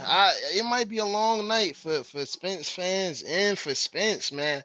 If this ain't like a mind tactic, you know what I'm saying? Maybe they do got something cooking as far as a game plan. Yeah. You know what I'm saying? But I don't know, man. I don't know, man. I think they trying to bait him into a back and forth, give or take, fighting on the inside fight. They trying to, I think they, you know what I'm saying? They trying to insult his ego, so to speak. Right. And I hope he don't take the bait. I just hope he comes in and follow his game plan. Right, Go ahead, right. my And bad. I was thinking, nah, you good. I was thinking that same thing. And I ain't gonna lie, I don't want him to fight that fight, but I mean, when he was on the Breakfast Club and all that stuff, you know what I'm saying? It just sound like he about to, try to bang with Earl, you know what I'm saying? And I don't know, man. I don't know. But like I said, but I think Bud gonna shock everybody though, man. You know what I'm saying? But I'm gonna I end it appreciate right that, there. Mikey, man. I got to pass the mic, bro. It's been 2 minutes, man. Going out the BAM. You're live on the chat with the pack. Talk to me, bro. 2 minutes, fam. How you doing, E3Z? Shout I'm out. doing well, my brother. How are All you? right, my brother. Cooling. So check it out, right? Let's state the obvious. All right, Yes, let's sir. start off, begin by stating the obvious. Derrick James, okay, has two, one of which is undisputed, unified champions. And a guy that I think everyone on this panel, if we're being honest, has a baby boogeyman. He ain't all the way to boogeyman, but he a baby boogeyman in Frank Martin because he beat a guy that was considered the boogeyman. We can all agree on that. Okay. And he's highly sought after. Okay. Regardless of what you think about Anthony Joshua, he thought enough to come see Derrick. And Ryan Garcia out of left field that I think none of us would have. And if I was Derrick, I wouldn't have worked with him, but he getting a check, big ass check. So I ain't hating on that. He got Ryan Garcia and if he's got those guys, he's probably got other guys that he's turning down that want to work with him. So he's probably the most sought after trainer in boxing. Okay, so that's the obvious. What y'all think he's supposed to do? Come out and tell you everything that, you know what I mean, that the game plan of how they plan to break this guy down? The facts are the facts. And the fact of the matter is it's going to be an uphill battle if his plan is to win a decision against Bud Crawford. I think we all can agree with that. That being said, I think we all can agree that Bud Crawford is going to have to take some chances to do what he's selling. Now, I'm not going to even say his fans. That's goofy shit. Just what he's selling to the public on what it is that he's going to do to Errol Spence. Now, lastly, as far as the press conference goes, man, neither one of these brothers is going to get the Toastmaster award. Neither of them are going to be mixed up with the fucking poet laureate. Neither one of these brothers took intro to public speaking 101. Right. in college. So y'all gotta cut all that bullshit. It ain't that serious. Honestly, you could tell that these brothers, there's a lot more that they really want to say, but they probably both agree. Like, listen, we some niggas, dog. Don't go there, bro. Don't come with the bullshit. You keep your respect. We need to sell this fight. I get all that, but watch your mouth, bro. And I think that came from both sides. You know what I'm saying? Real man. Hey, man, it's been 2 minutes, bro. Oh, I my hate to be fault. I rude. thought I it got was to pass the 5. mic, my brother. My fault. Are you good? Hey, I'm just trying to hurry up and get the open panel so we everybody good. can talk. We good. All right, man. Going out to Mr. INTJ, man. You're live on the chat with the pack. Talk to me, bro. What's popping? You got 2 minutes, bro. Mr. INTJ, unmute your audio. My mic. My bad. Can you hear me now? Yes, sir. Yes, sir. How are you? Pretty good yourself. Shout out to Thriller and people on the cast.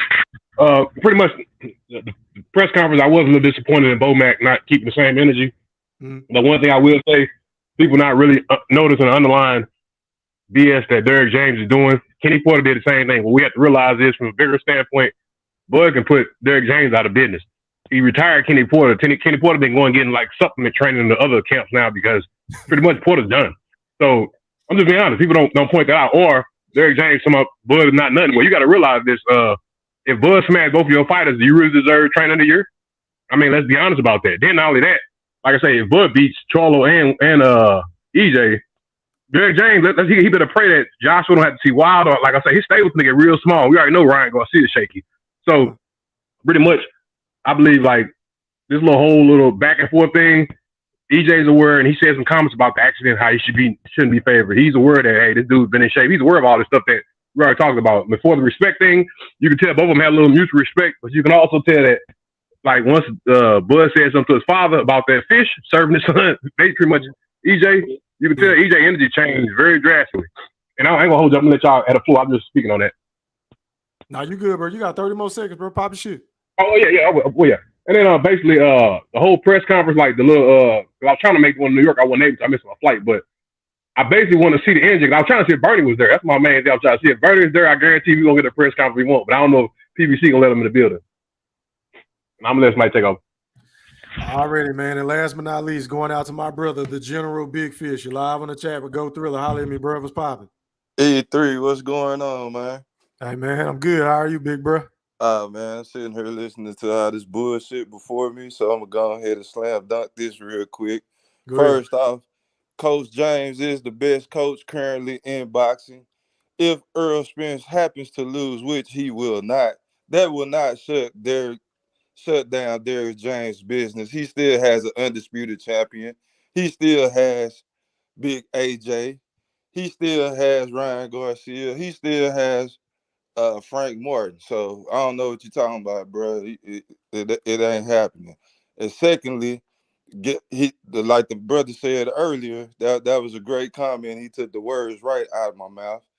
Derrick James is talking in circles because he don't want to give away anything. He want them to think that, hey, we ain't working on shit. We don't watch film. We ain't studying y'all like that. We coming in here unprepared.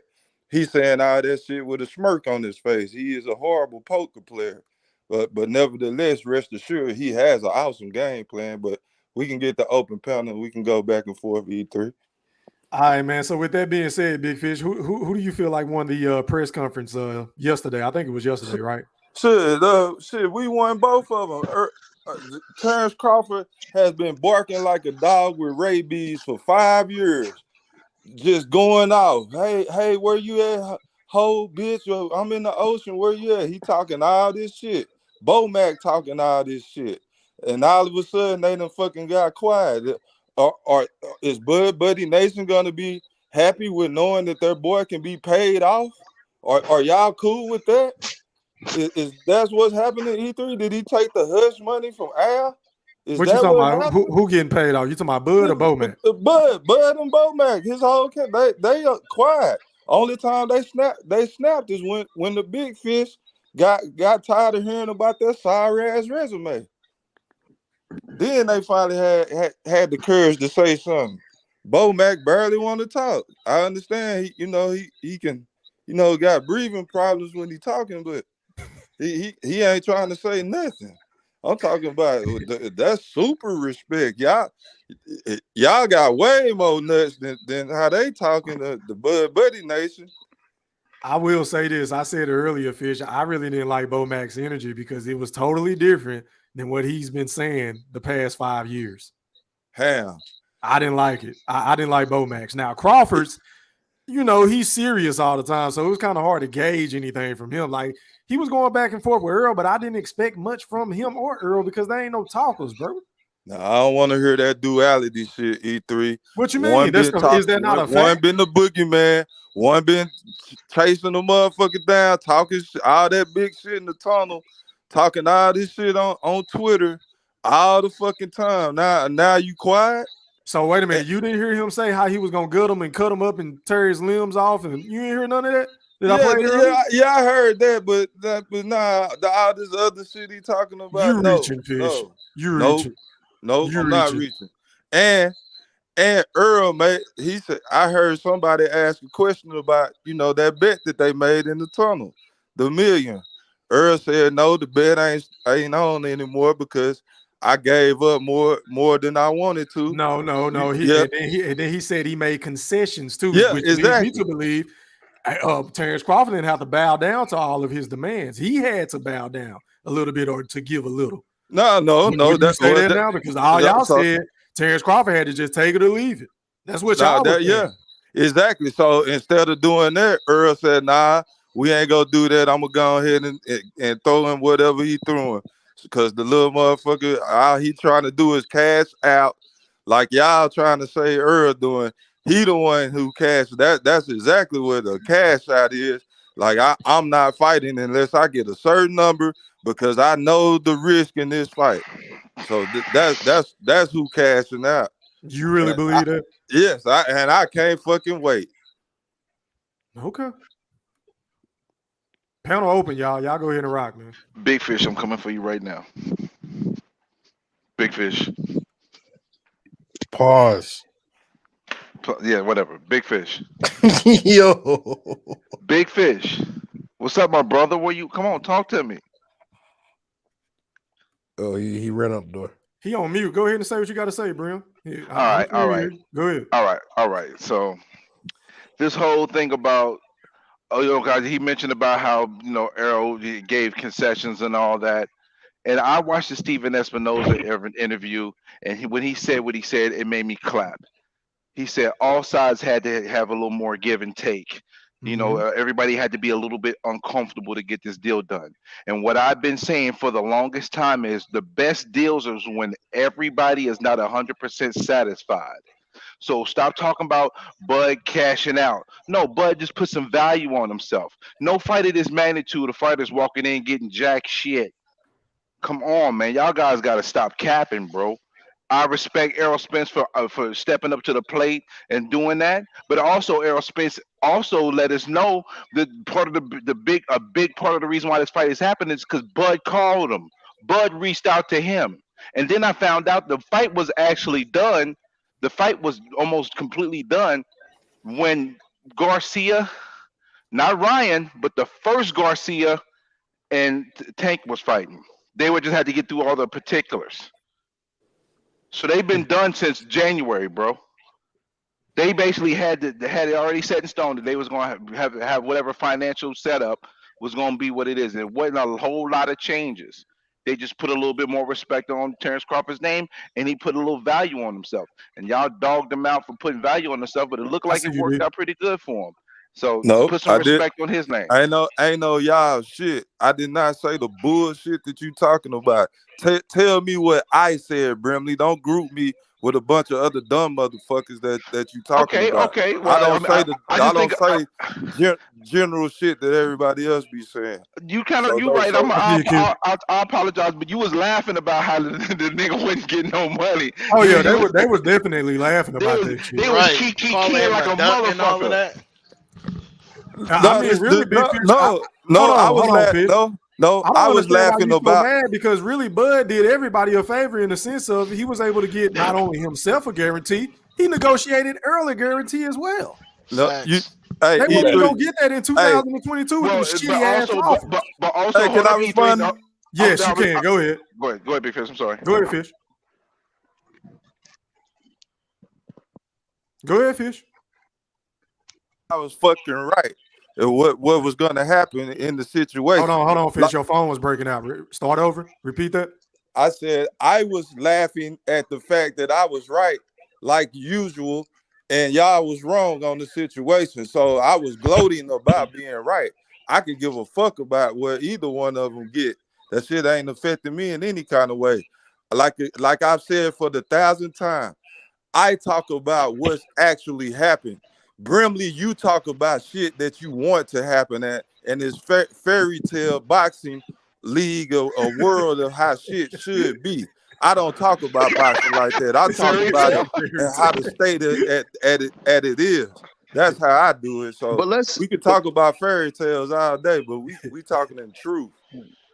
But let's talk about this Bam Bam right here, man. Let's talk about the technical aspect of why we think the fight is going to turn out however we think it's going to turn out. I maintain that Bud is going to have to take chances to get in there and hurt Errol.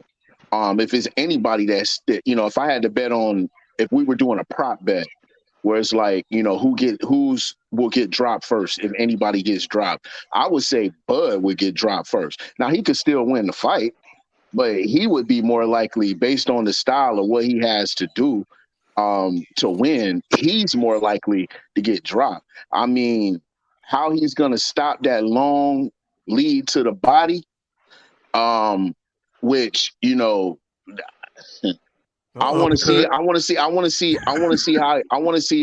how he's going to do that. Yeah, I want to see how he's going to do that. Yeah, I don't recommend. I see him stopping it with an uppercut, taking half step back. I mean, but EJ, man, bro, he's not fucking leading with his goddamn chin when he fucking. Why he ain't? Wait a minute, hold on. Let me pull. Hold on. I got it. Hold on, y'all. I see you, Dre. Hold on. Did you not watch the Ugas fight? Bam, bro. Can I ask you a question? question? No, bro. I'm about to show the footage. I just want to set you up. Did you not watch the Ugas fight? Show me. I watched. I'm about to show you. In fact, I'll do you one better. I seen Earl lunging a lot in that fight, whipping and missing on punches. My man Spence almost fell one time. I'll show you the ticket stub. Okay, and with that being said, hold on, y'all. And with that being said, Bam, you should have known this shit happens. I do not own the rights to this content. This is for educational purposes only. This is just one clip. Look at it. Hold on. I'm going to rewind this shit. Hold on real quick.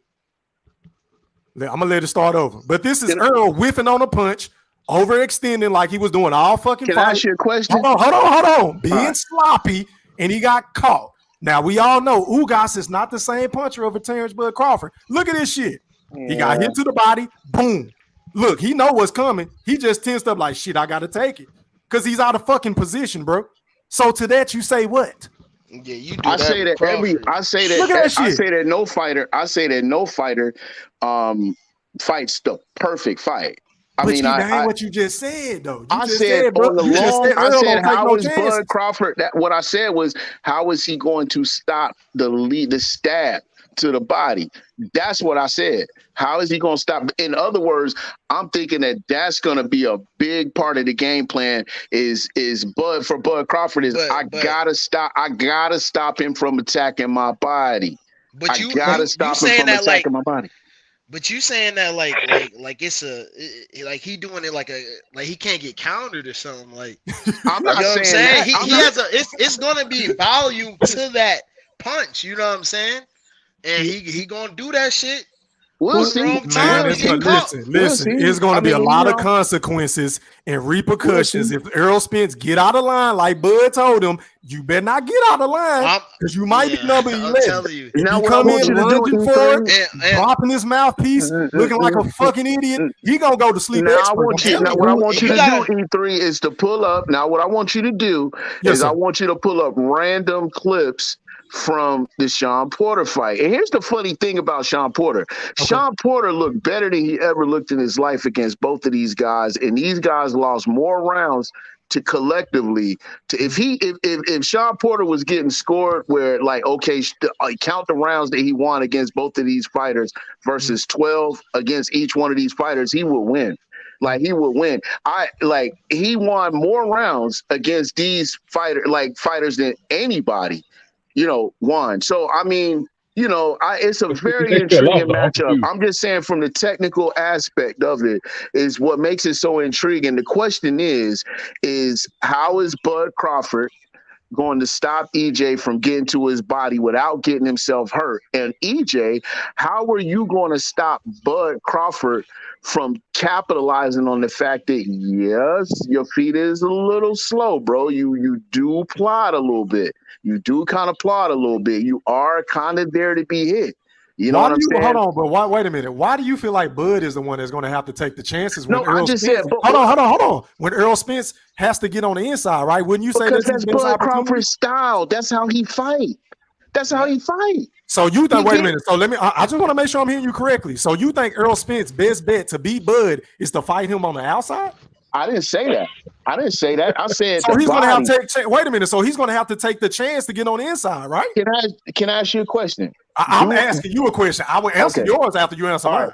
Repeat that question once again. I said, how do you feel like Errol is not going to have to take any chances when his best bet of winning the fight is to get on the inside? That's his best. I think Errol, when you fight on the inside, you do take chances. Okay. Now his center. Now. You just contradicted yourself. But go ahead. Who do you think has a more solid base? Terence Crawford. Terence Crawford all day. I say Terence Crawford. I disagree. Why? I respectfully disagree. Break it down. Go ahead. I disagree. Bro, all you got to do is look at the way he boxes. No. Don't tell me to look for shit. Bro. You tell me why you disagree. Bro, we right here. He bounces. He fucking bounces. That right there lets you know you can't have a bounce when your feet. What the fuck are you talking about? What do you bounce on? This ain't basketball, bro. Look. Bro, he bounces. He bounces because he fights going backwards. He fight going backwards. He goes in and out. That's his style, bro. If you exercise, you know something about I don't understand what you're saying, bro. Is he talking about Bud Spence? That's how Bud Crawford at his best, bro. Bro, you better go pull up some fucking footage. Yeah, all right, yo. You talking to a nigga that's to watch both of all these niggas fight. Don't tell me to go pull up shit. Nigga, I've already seen this shit. I can't beat you like that, folks. I don't know what you're talking about.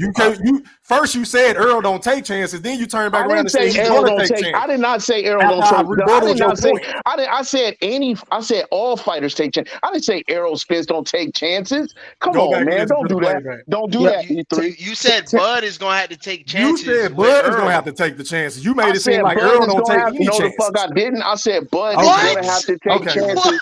Okay, I said he's gonna have to. I said I did not say. Hey, hold on, y'all. You know what, bro? We can all sing together, but we can't talk together. Hey, hold on, Bill. I got to cut you off, man. Going out to my loyal right brother, the BLB Master Q. You're live on the chat with the pack. Talk to me, man. What's popping? Q. Well, shit, he ain't ready. Going out to D Young. You're live on the chat with the pack. Talk to me, bro. What's popping, fam? What's good with it, 3? Hey, man, I can't call it.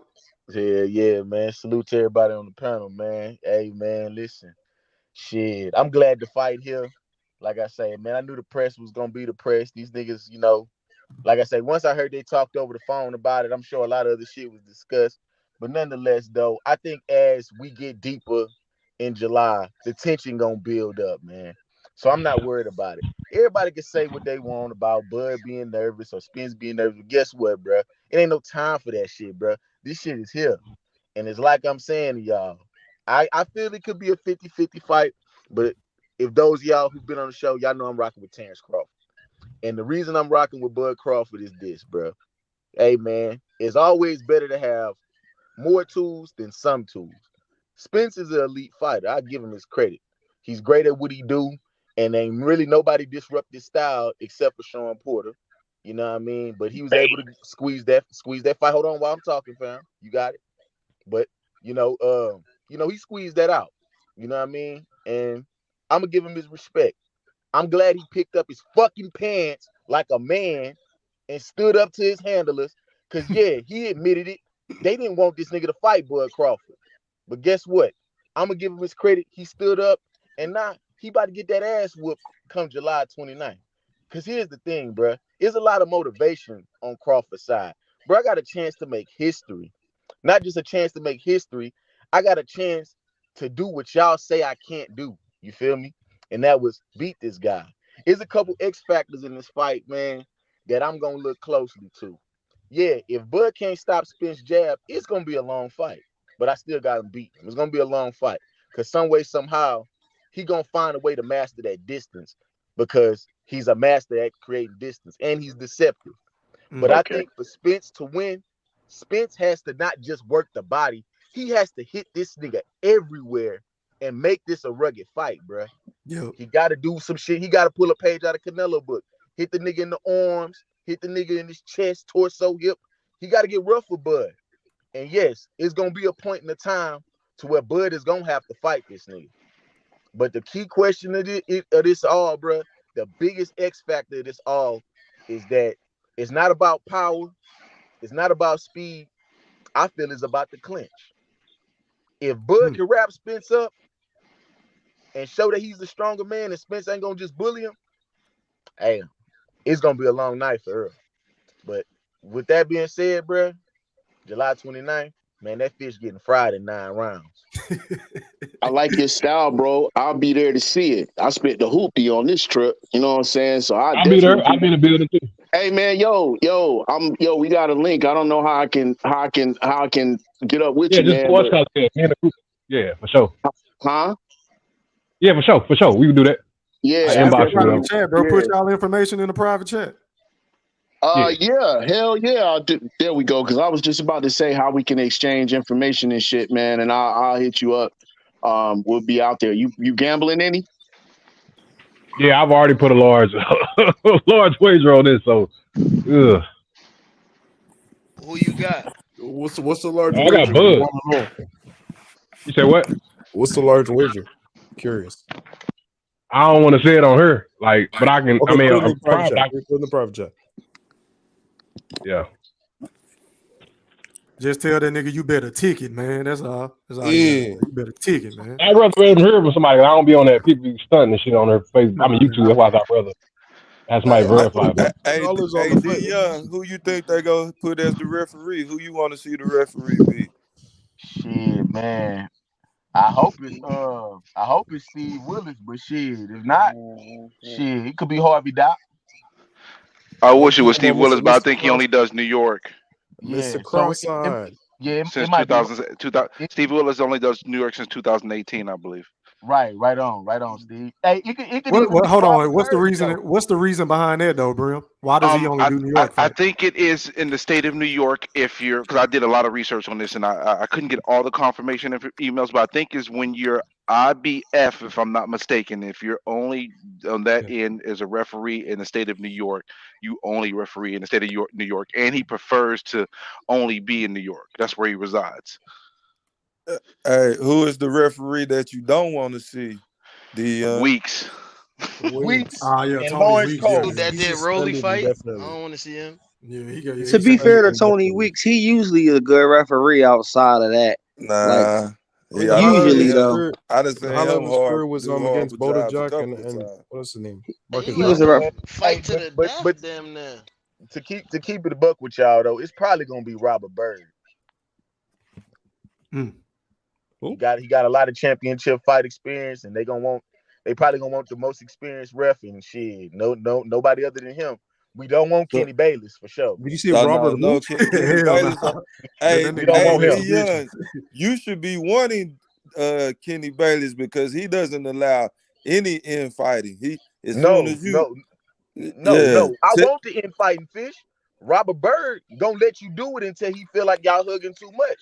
If you you welcome a inside fight. You want Crawford to fight in the pocket.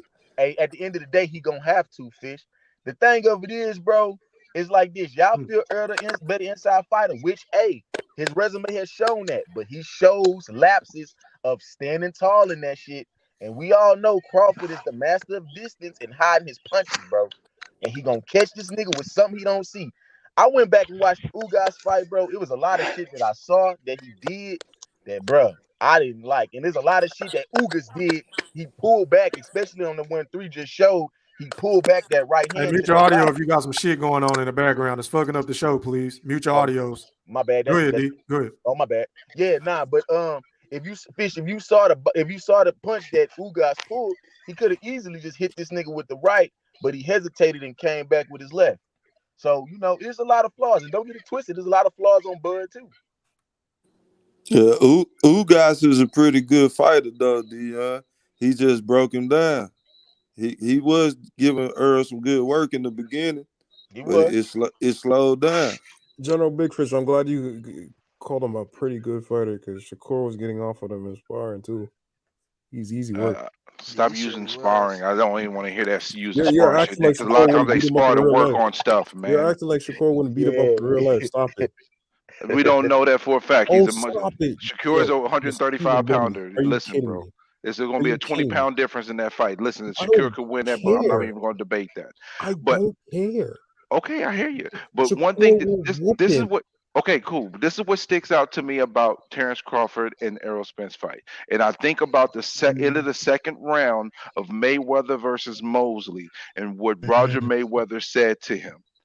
Just box that motherfucker. It's gonna be easy work if you just box that motherfucker.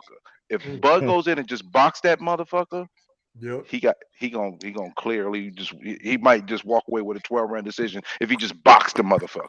I think Bud can outdog him though. I definitely I think think he Bud can can too because he's outdog him. mean. He's mean. They both big dogs, but I think And Bud when you attack Bud in that way, what I've been saying for a long time is I feel like Errol Spence is gonna crack Bud at some point, and He it's gonna will. bring out that extra dog, and he gonna have a little bit bigger bite. He will. Bud has, Here's but the thing. Bud's been a bully his whole life, so he's already gonna be. He's been suspended from 4 different schools. This guy's been the bad guy, so he's gonna dog him. I promise you. what Hey, people don't this understand is about what Bud I is don't want Hey, to hold on, see. y'all. Hold on. I want to hear Dre. Dre, can you explain to us how can Bud outdog EJ? Go ahead. the reason why Bud can definitely outdog EJ. It's a few reasons. Is because when EJ fight on the inside, a lot of the punch he just throw punches. Honestly, they're not like set up, well placed punches with purpose. He's just mostly just throwing hooks with his head over his knees.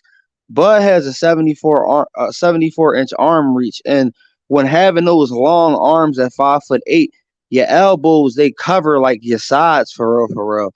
So Bud if Mikey Garcia when Errol Spence started trying to pick it up around rounds 9 and 10, Mikey could see the punches coming. If little Mikey could see those punches coming and block them on the inside, Bud can block those punches on the inside, but Bud is a better inside fighter because he shifts and his punches are purposeful.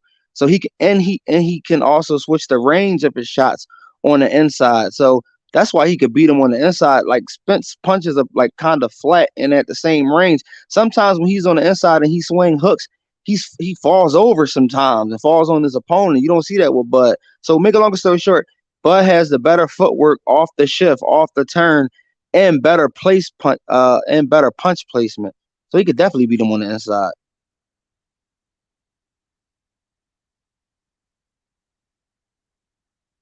Hello? That was just a pause. Yeah, here's a pause. I'm with you here. Oh yeah. E3, you there? I was gonna say, yeah, Spence, like he got a lot of volume. Like he used, a volume jab, and that's how he disguised himself to get in on the inside. But like I said, I mean, I feel like if Bud, catches rhythm, catches timing, yeah, it might be a wrap, man. But I mean, it just depends on how good EJ could take Bud punches. For real, that's how I feel. That's what it's gonna come down to. Yeah, I think so too. And I ain't gonna lie, I think he ain't gonna budge on the first one he don't see, man. I feel Spence do got a chin, man. I just think, like how people say if he eat through it, he might walk through them. But hey, I think once he get caught with 2 or 3 of them, he gonna start thinking about it. You know what I mean? And so he might just force his way back to boxing. But that's what I'm saying. That's the plan C we gonna need to see from Spence. Now he makes adjustments but we're gonna have to see the adjustments that he make once he takes a couple of those shots. You feel me? It's like I just don't see him keep coming after taking a couple of those shots, bro. I'm sorry, I don't see that shit. Because if you Yeah. keep You heard coming, what Danny you said. don't get hurt. I You heard what think Danny Bud said. for harder punchers than Spence. Way harder punchers. At welterweight, actually. Yeah, Mean Machine's a I puncher. think Spence throw harder punches, bro. Spence Who's probably the hit harder a little puncher? harder. Because he I because think he Who? I sits on think his punches. He sits on a lot of his punches. The only person I think that was a harder puncher that Spence fought was Skip Brook. I think Hey, Kavalauskas a harder puncher than Spence, bro. Yeah, I do too. Probably, He's yeah, knocking out of probably. volume. I believe he's And a I harder don't puncher. know. And I Spence and Crawford walked him down after he got dropped. He walked him down. I've been saying this. I've been saying everybody's Right. calling That's me why I crazy. mean, yeah, that's just Mean Machine almost got what you got there. Here's the that's here's the thing. if Here's the if he thing. eat his punch, then yeah, we'll see. It'll be a That's my dog nigga fight. Nerd right there, Like I man. said, I've been saying this, Drake. if Crawford sting him and he gets Spence thinking, Spence lost. I'm telling y'all that now. Oh, If absolutely. Wait, what? Spence start to think, it's a wrap. Oh Absolutely. shoot, dog, you can't do that, bro. I'm telling y'all, man. Cause Spence, Spence, like Spence he kind always thinking in the ring. What you talking about? No, he's He not. just He's throw just punches, He's a man. boxer he puncher. he's just What are you punching, talking bro. about? he kind of like he got like a certain flow chart to him. I play a lot of fighting games, so like when somebody has a flow chart, they what is it called? Like they'll get into their certain rhythm and Yeah, he's a rhythm they'll be fighter. used Yep. to that. Yep. Yeah, Yeah, they'll interrupt be that used to rhythm. that, That's and what that's happens. and once he get into his flow chart, he get into his rhythm. He'll do that, and he'll keep doing that and stuff like that. But Mm-hmm. if Bud get him thinking, bro, like I said, I mean, I ain't gonna sleep on Spence. Maybe this fight will bring something else out of him that we ain't seen. But I don't know, man. I feel like that's Bud's fight if he gets Spence thinking. But if Bud can't get him thinking, and like I said, and he is too Audio big, and breaking up. Yeah, it's gonna be a long my audio fight. Like breaking. if Spence Th- Yeah, able to somebody control audio his popping, will, man, or something, oh, man, popping. my bad. I This don't a Man, think going it's question. out to the me. BF. Hold on, y'all. Going out to the BFB Master Q. You're live on the chat with the Pat. Talk to me, bro. What's popping? Go Thriller, what's good with it, man? What's up, everybody? What's good, bro? You all right? My brother. Oh yeah, chilling, man. I was just watching some retarded ass shit just now. This nigga kept going to the same damn spot 3 goddamn times. I just couldn't understand that shit for nothing in the world. But you know what be killing me? You touched on that earlier, Thriller. How dudes be hollering this shit about who won a press conference, a presser win. Last time I checked, words in a presser don't never win no fight. Mm-hmm. You know, that shit there crazy when dudes be telling me one fighter look nervous, one fighter energy not the same. Boy, you niggas fucked me up with that shit, man, because I'm trying to figure out where you niggas get degrees for this shit at and how you go to school for it. Because how only you know this shit, right? But I was listening to my right brother General earlier, right? Mm-hmm. When he was talking about my boy Brim, right? Mm-hmm. On the difference between the two, I'm gonna give a good example, right? One in which I want you to say you're wrong, Brimley. I remember for months you kept hollering about Showtime finna be out of boxing. Showtime this, Showtime that. But it don't sound like Showtime finna be out of boxing anytime soon, Brimley. Showtime doing what needs to be done to be able to be carried over to the Paramount app. That's why this year was so pivotal and very important. No, Brim. No, Brim. I'm not letting you go to the Pro Bowl tonight on that. I've made that statement. I've made that statement, though. What I just said, I've made that statement before, Q. I mean, so you can go against me, but I've said that before. Just like the general said, your narrative, how you want things to go. That's an example of what the general was talking about. No. Q. You made a statement. Let me respond to that. I was saying that the way PBC was doing business, this is what I felt like should happen because PBC is not doing the right things for boxing at that time. But since that time and frame, knowing that 2023 was a very pivotal year, considering what Paramount is doing, they're ramping up efforts to maintain their standing in boxing. And and also show Paramount that they have the value to be continued once they go app form. And what they're doing right now is giving us great pay-per-views, and then they're stacking up their regular Showtime cards, because July 8th and July 15th, they got two really good cards. They got Frank Martin, and they got the wonderful Nonito Donaire co-main eventing on a card, and then they have Boots on another card. So what they're doing is what they're supposed to do to put themselves in the position to maintain their business. So as critical as I am when they're not doing right, I'm going to give them the same praise when they are doing right. So that's what I'm doing. I'm giving So is it Showtime safe to props. say? Showtime is doing what they need to do. So is it safe to say Showtime not finna exit the sport of boxing anytime soon, Brim? Can you say that?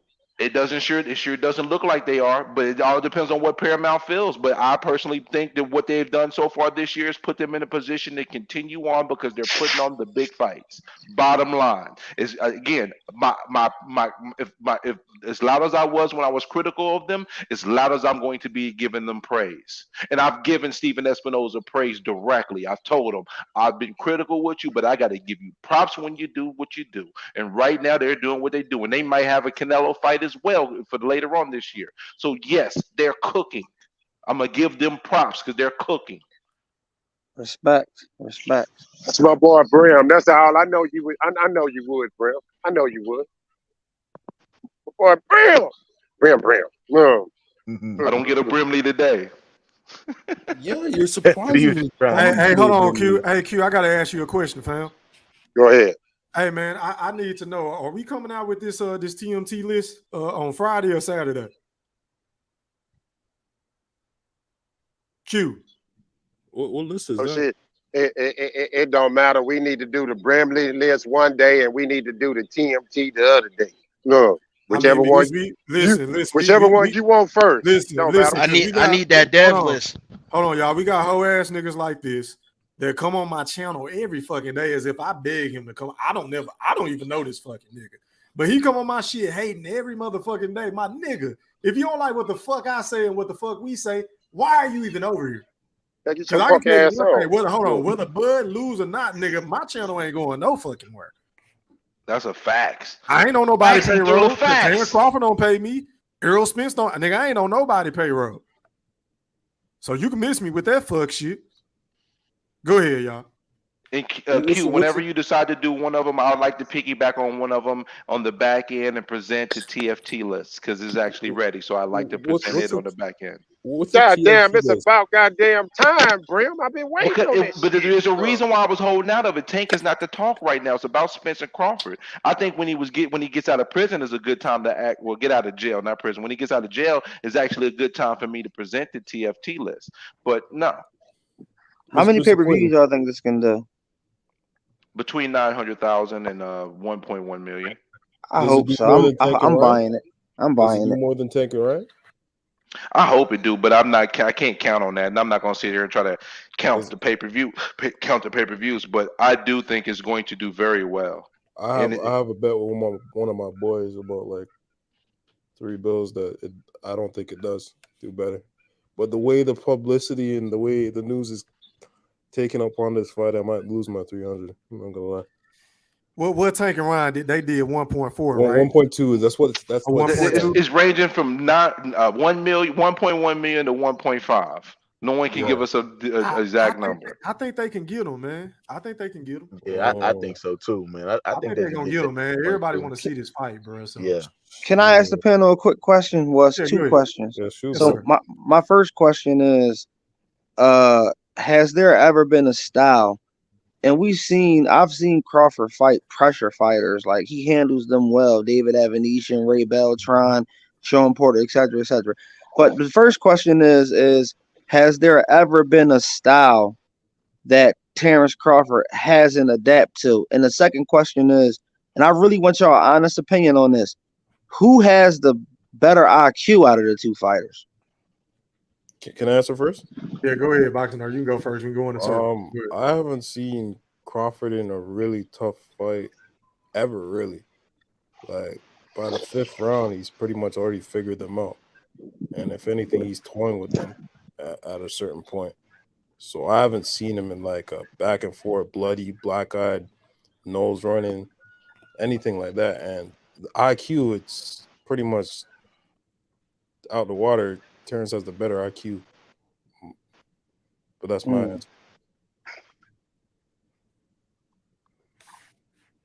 All right, go ahead, Mikey. Go ahead and answer that question, bro. It's on you.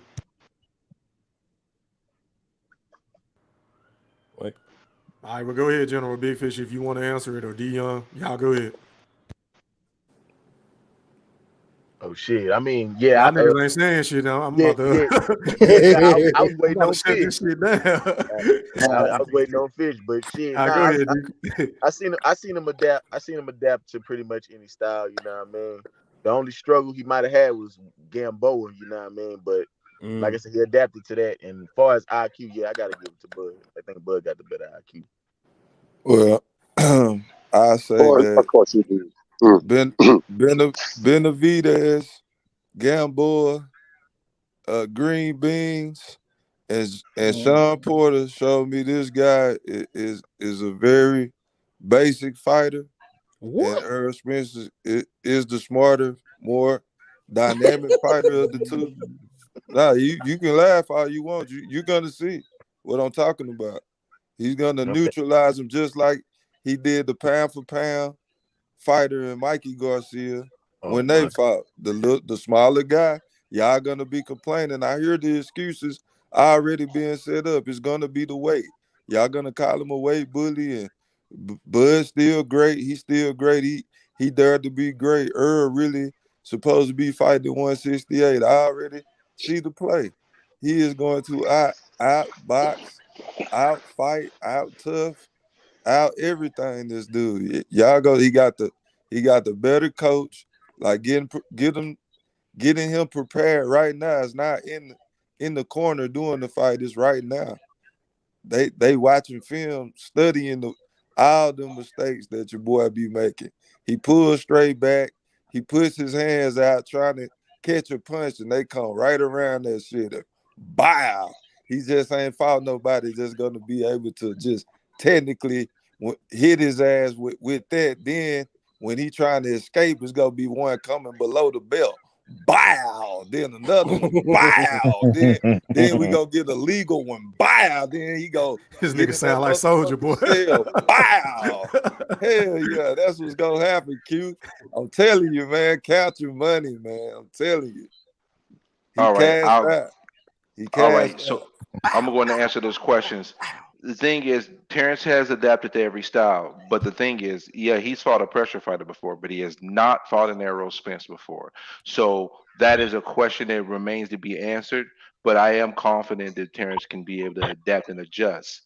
Also, IQ-wise, anybody that says Errol Spence is nuts, and we already know the person that just spoke before us is nuts, because Errol Spence has lapses in judgment, lapses in the ring, especially since he came off the accident. His last two fights, I've seen absolute lapses that he cannot have, and that's why as soon as the Ugas fight was over with, the first thing Derek James said to him is, "We got to get to work. We got to clean up some things, because if he doesn't clean up those things and put on a performance like he had against Del Greco, which was 7 years ago, he is going to be in some trouble, because if he makes those mistakes, you have to pay. Like Mayweather said, when you make a mistake, you have to pay, and he will have to pay, and it will be with his ass." Pause. Hey, yo.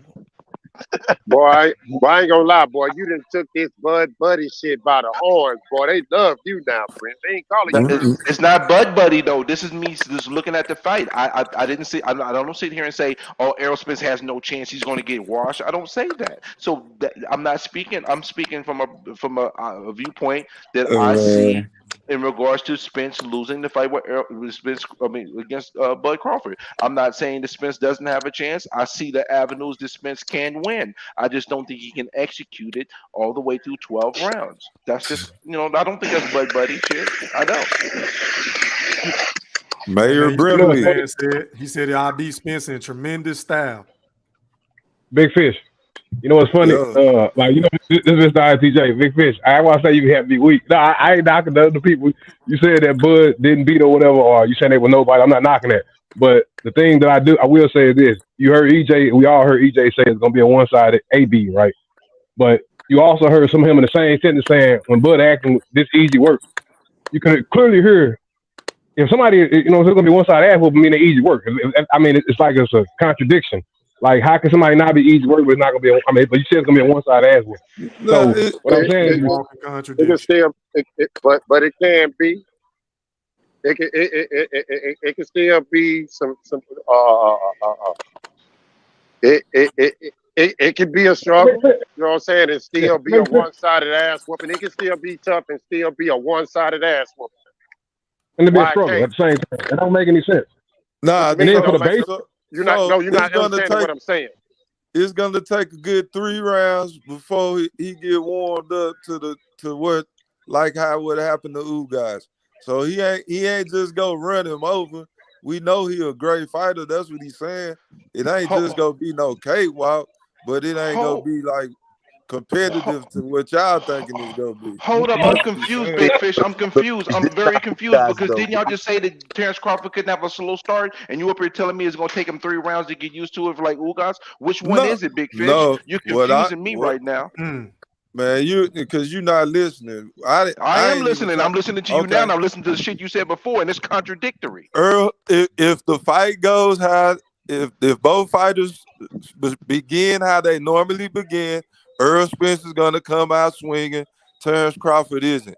So if that happens for the first 4 rounds, it's still not gonna be Errol Spence.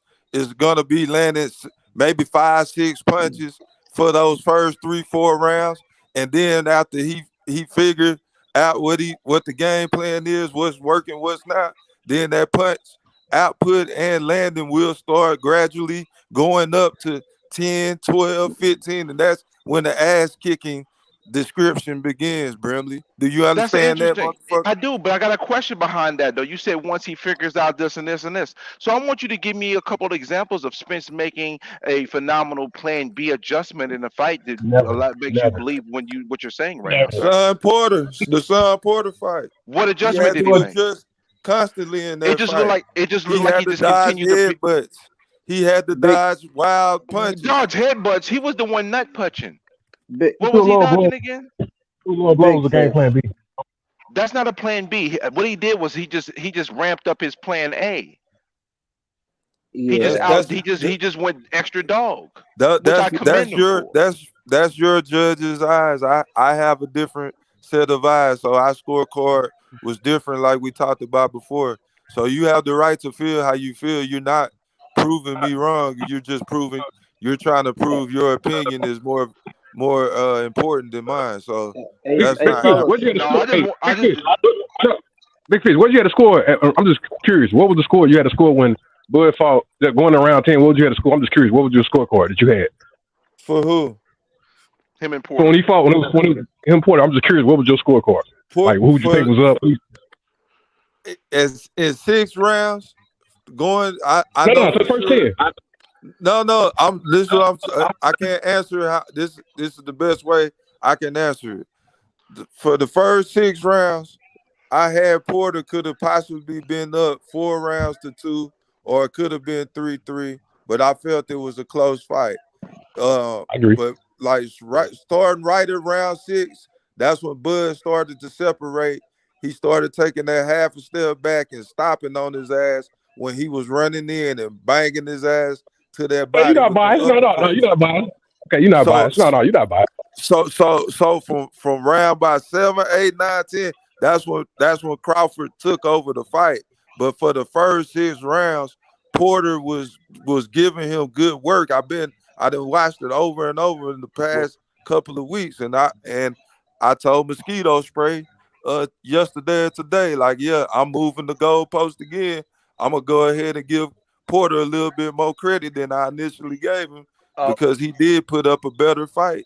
But he didn't make any adjustments to them uppercuts that was coming to his body, and that's how he ended up, getting caught when he got knocked down. So But you know, you notice EJ never stepped off to the side and threw uppercuts on Porter. You notice that he never did that when Bud was doing that. Like me, and they boxing IQ is different. Everything that EJ starts off with is the right jab. When he's standing in distance, you can look this up. I mean, 99% of all EJ punches, he doesn't just start off with throwing the left. He'll start with the right jab, then it might be a left hook binder or a cross, or he'll start off here check down to the body with the right hand. Meaning he never starts off with a swivel jab. He never meaning his package is good because he's so strong to where people are blocking him most of the time, where they kind of trying to keep him getting hit from that damn hand, to where they can't really throw your offense. So his offense is really showing how good his defense is. Meaning we ain't never seen him like when somebody really get on him for 3-4 punches, like when Porter did it, when Kell Brook did it. Them punches get through. Meaning he fighting somebody that's gonna throw 3 or 4 punches. So don't sit there and think he's just gonna jump back and reset and throw a one with the right all the time. He does it. I'm talking about, I'm not making this up. Look this. Anybody dispute me?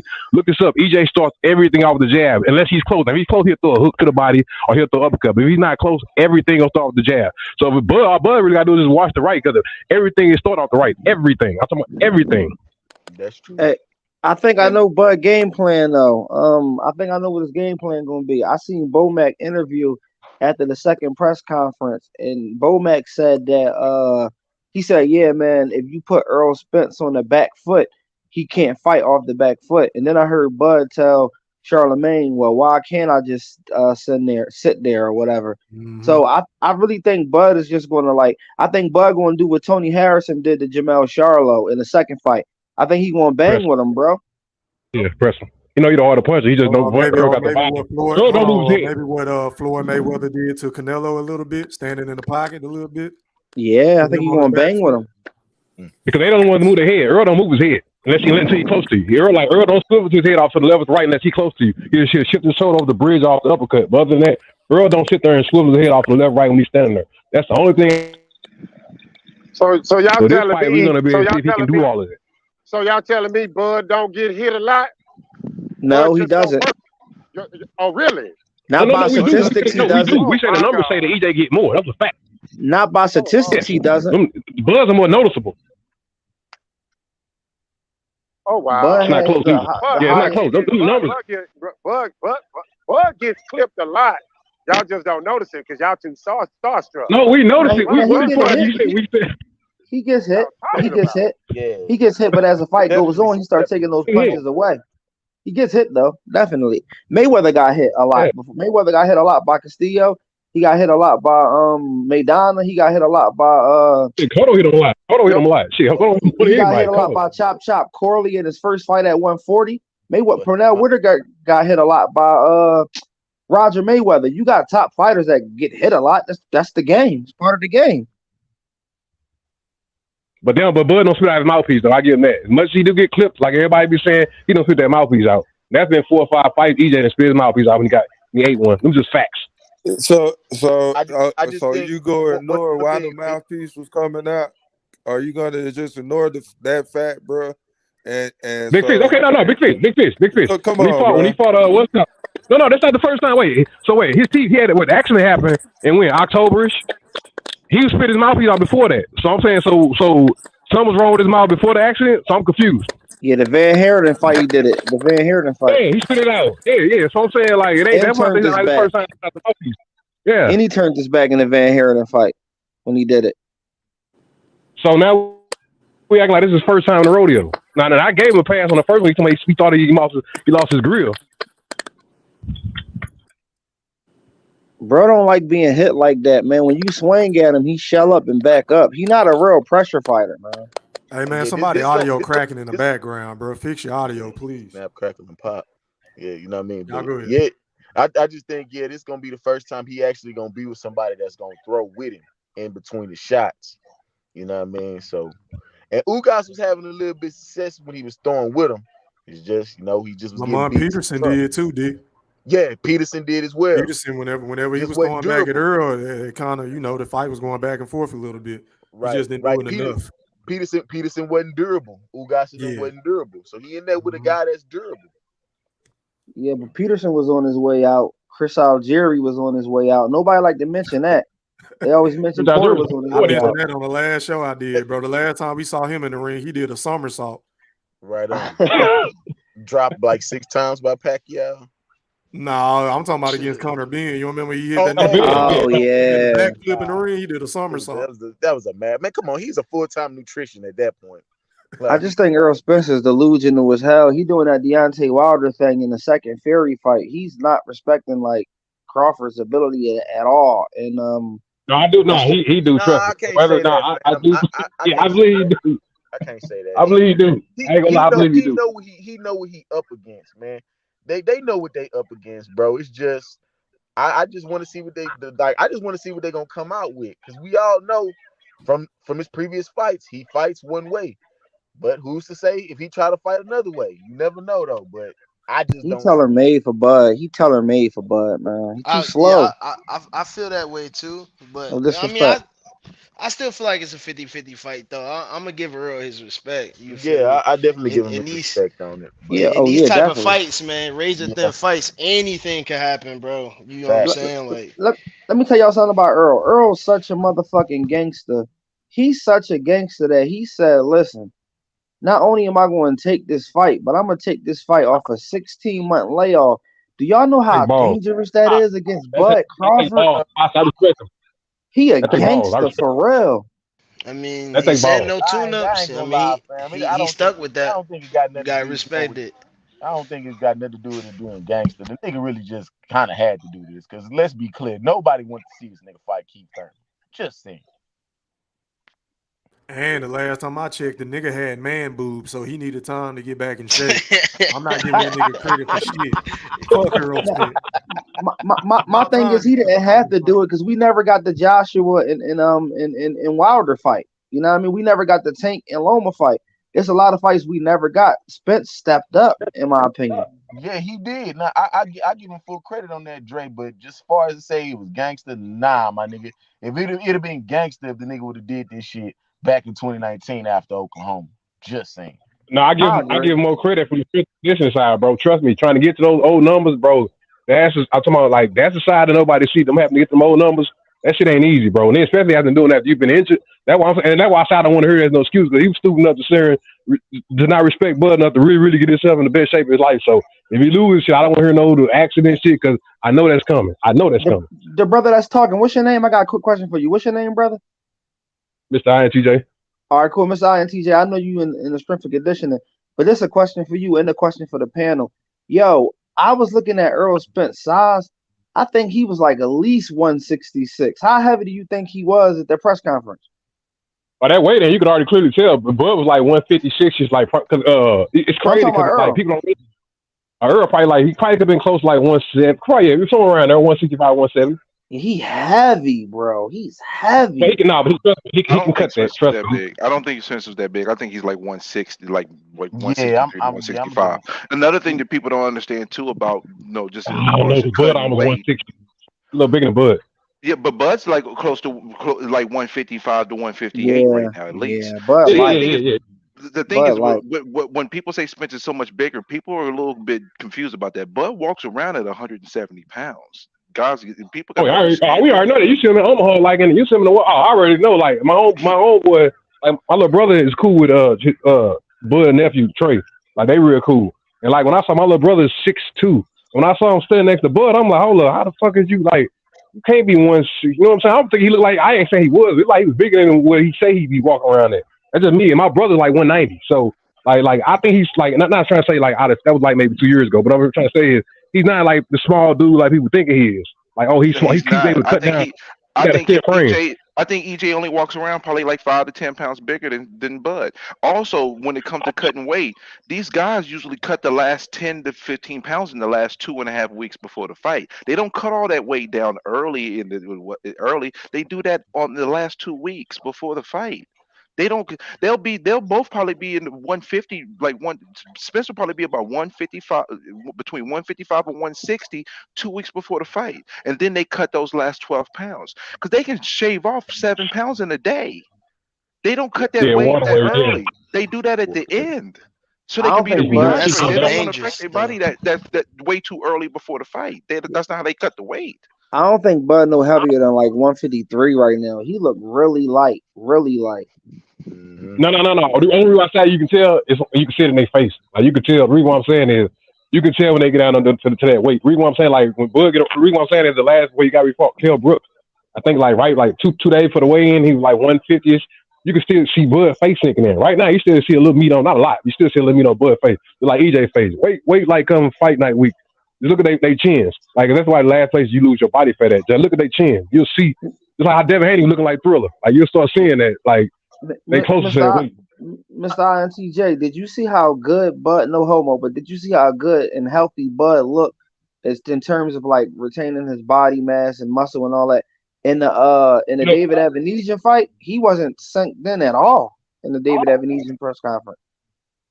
But you know what it is when I was younger, like, you know what it is? Hollywood has gave people this perception of like, if you look at the fights, you start looking at people that, like with all the muscles popping out. If you look at people that's more muscular, most time they're front runners. You look at people that's more slim and like you said, like look at the I'm not just saying in boxing. You look at like UFC, like the style benders, the Anderson Silva, the slim guys, because they more focused on long distance cardio condition, longer runs. Like Jamel Herring was even saying that, and that kind of like I was in the Marine Corps. And they kind of like rubbed me the wrong way with Jamel Herring. I'm like, bro, you letting Bud outrun you. You a smaller guy. Like, he was saying that Bud do super long runs. Like, you know, you at 130, you're running 5 to 7 miles, maybe 3 to 4 times a week. And it's kind of like, how you letting somebody that's 140, 150, that's bigger than you, run more than you? Something's wrong with that picture. So when I say from the condition side, Bud don't look strong, but it's more of a, like, if you look at somebody run cross country, they might not look like they're in shape. But if you actually grab them or something like that for the longer period of time, the longer you hold on, that's why you look at Bud fights. Like he starts really calculating on people because he's getting stronger. You know what I'm saying? He's built for the long term. He's not one of those musculars, 30 people to get you out of there, one punch, 1, 2, 3. He's not one of them type people. You know, he'll snap and catch you when you get fatigued. But I'm saying, like, it's two different type of muscle types. That Hollywood stuff, you see every muscle popping out of the dude's body. Explain to me why there's no champions, there's no long range champions that look like that. I'm talking about, you cannot show me none of them that's long range. They all look like the Floyd bodies, huh? Hey, Anthony Joshua is your template. Oh, he got filet. Look at Anthony Yard. Look at Anthony Yard. Look at Anthony Yard. I'm talking about, look like a Greek goddess. Mike Tyson, when he was younger, he had a good run before he lost. Yeah, but then what I'm saying, yeah, when somebody can take you deep, like the more people don't realize this, the more muscle you have, the harder it is to pull something. Like the heavier, like if you look at the smaller fighters, they throw a lot of punches because you got less weight to pull around. The more weight you got to pull around, the less you're going to be throwing. That's why I say I was impressed when I saw EJ fight Mikey and throw 1,000 punches. Now that was not realistic to his regular welterweight totals, around like 700 some punches. But it's just going to show you that he can throw some value. I can give you an example of a fighter who was chiseled as hell, but maintained it and had a really good career. And some of the brothers in the panel like to hate on his brother, Timothy Bradley. He was jacked, bro. He was jacked. But but what do you say? No power. He said no punch of power. He said it. No punch of power. He admitted no punch of power. No doubt. Look like a Greek statue, but you look at somebody like Bud or Wilder, don't look like they can even knock over a fly. So people don't realize Wilder's 6'8", 6'9", and he's 220, 230. That's anomaly, yo. That's skinny, bro. That's skinny. Whether I'm not trying to say I'm not tall by no means. What I'm trying to say is somebody 6'9" is 230, 240. That's slim, bro. That's not a big dude. So I mean, like for you know what I'm saying? But no, I give EJ his props, man. He's in great shape, and I think that's the reason why he's dominated. Not because so much. The reason why I'm saying this is look at Derrick James. Look at all the people that Derrick James is trained. Derrick James has dogs. Like, I mean, he got great athletes. Like, we looking like, I'm not trying to go off too off on basketball. We look at Phil Jackson. Like, I'm a Mike fan, but if you're looking at him a coaching standpoint, you had the best players. So I can't really gauge you off. I look at somebody who done it on each level. You see what I'm saying? Somebody who took somebody from nobody who done it on each level. That's what I go off of, because if you give somebody a dog and tell them to train them, okay, that person's already okay. Like Frank Martin, he's not a bad fighter. He's already in good shape. You know what I'm saying? And like the Jamel Charlo, these weren't bums when you know what I'm saying. Derrick James got them. That's all I'm saying. I got a question for E Thriller. E Thriller, you there? Nah, he stepped. Oh, he stepped out. Nah, he stepped out, bro. Well, I can ask you this, Fish, because I know you a Tank fan. So, hey, Fish, the thing is, right? So with Teofimo Lopez just getting that huge win, which I thought he was going to lose and get stopped, and he proved me wrong. And, you know, Shakur doing this thing and Devin Haney doing this thing. Do you think that when Tank come back, that he's going to be forced to fight one of them guys? Nah, you can't force Tank to do anything. He can fight anybody and it's I gonna know, be ain't a big fight, whether you like it or not. So Man, that dude about to fight Isaac Cruz, yeah, man. he can fight. He can fight anybody he want, and it's gonna be a big fight. But False. but False. but but if one of those guys are available and they proving that they calling them out, then hey, judge them on that. But hey, it look like you already said that they ain't nobody available. T.O., he retired, didn't he? Didn't he retire again? I think he pump faking. He'll be back probably. He'll be back, but yeah, he retired for real. I think, but I know why I know why he retired for real. For Did he real really though. vacate that belt? Yep. So Brimley, so Wow. why is what I said false? How's that false? Because if Tank fights Cruz, he's not going to do. He's going to go back to the numbers he was doing before. What's that? 250K at best. 250 if he fight Cruz again? At best. No. I ain't gonna lie, Brim. If they fight, I'll make a bet on you. I say they do way better than that. I'll bet you, Brim. We I'll can bet bet you, on. Brim. Yeah, we You can got the bet on. superior A side fucked Well, up. guess what? Make sure I they guess listen. guess what? I hope the Look. bet never comes into fruition because I do not want to see that fight and they won't get my money. I don't know. I don't Tank want to see need to that fight shit. somebody, man. Where's his pride of being a boxer? Like Spence Nah, is fighting if he Crawford because he got pride. That's why Spence Pride. doing it.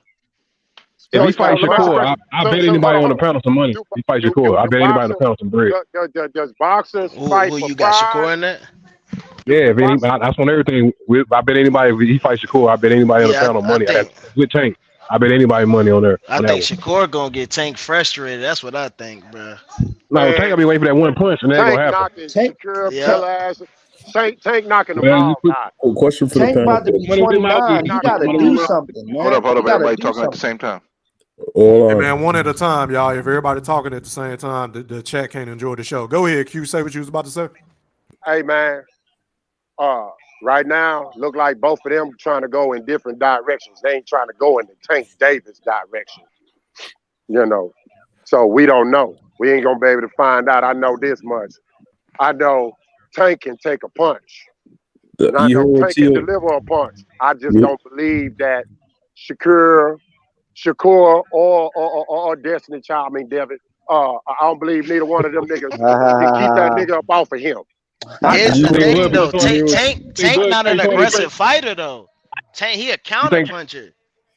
You know, Do you think? Go Shakur ahead. ain't gonna give him Shakur ain't gonna give him, all that repetitiveness. You know what I'm saying? Like Tank not really that aggressive, to be honest.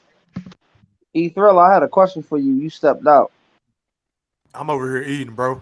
Give me a What's the second. question? All right, Go ahead bet, and bet. ask. Yeah. Hey man, why you got so much animosity against the face of boxing, man? What's going Who on? me? Who Ain't me? no face of Who boxing. me? Ain't no damn face of boxing. Tio wouldn't be talking He so is the crazy like face of that if he was boxing. the What are face you of No, talking Brim, he's about? not. He's the most excited Ryan, fighter. that, He's the most Ryan excited Garcia is the fighter face of in boxing boxing. based on what you're No, he's saying. not. Stop What you mean? capping, please. What you mean? No, he's not. He's not So one of the most so exciting you fighters telling in me boxing. Shakur and Devin is more exciting than Tank Davis? You gonna try No, to We get me to never believe said they that? were either. What are you talking about? Well, who's we more know the exciting face of than boxing. Devontae I'll Tank give you Davis right I'll now? give you 3 names more Terence exciting. Crawford. I'll give you 3 names more Oh, exciting. come on, Hold man. on. Give me the Listen to names. me. Give me the names. Wilder. Who? Wilder. Hell no. Hell yeah, what are you crazy? He Hold barely up. throw any punches. You can put Wilder in there. Give me 2 I'll more. give you You can put Wilder. Wilder in there. You can put Wilder in there. I'll even give you Earl. Yeah, definitely. Errol Spence is more exciting than Definitely. Tank Davis. It's more of a lull with Tank Davis. It's not You said Errol Spence is more exciting than who? Tank Davis. I can't say No, that. I can't no, even say that. 100%. no, Everybody loved the knockout, baby. I no. can't No, go. I I understand. can't go I with that. understand everyone says That's the going more. too I'm far. talking about the No. duration, the entire fight is what I'm saying. Like the entire fight is exciting, like nonstop. You get what I mean? It's not like one moment, one knockout. Man, I'm gonna tell you something. When you watch Deontay Wilder, when you watch Tank, what you looking for? What everybody love to see? Them highlight knockouts. Boom. So I'm The trying to figure out. So that's cool and dandy, but that ain't You on the edge everything of your seat the to whole make you the fight. number one. Huge point. You on the edge of your seat the whole fight with Tank. I Goddamn. I understand. I'm mean, not yeah, I doing it with mean, Errol. with But the that does level not make with the him the level of face of boxing. opposition he Honestly, fighting. Yeah, definitely.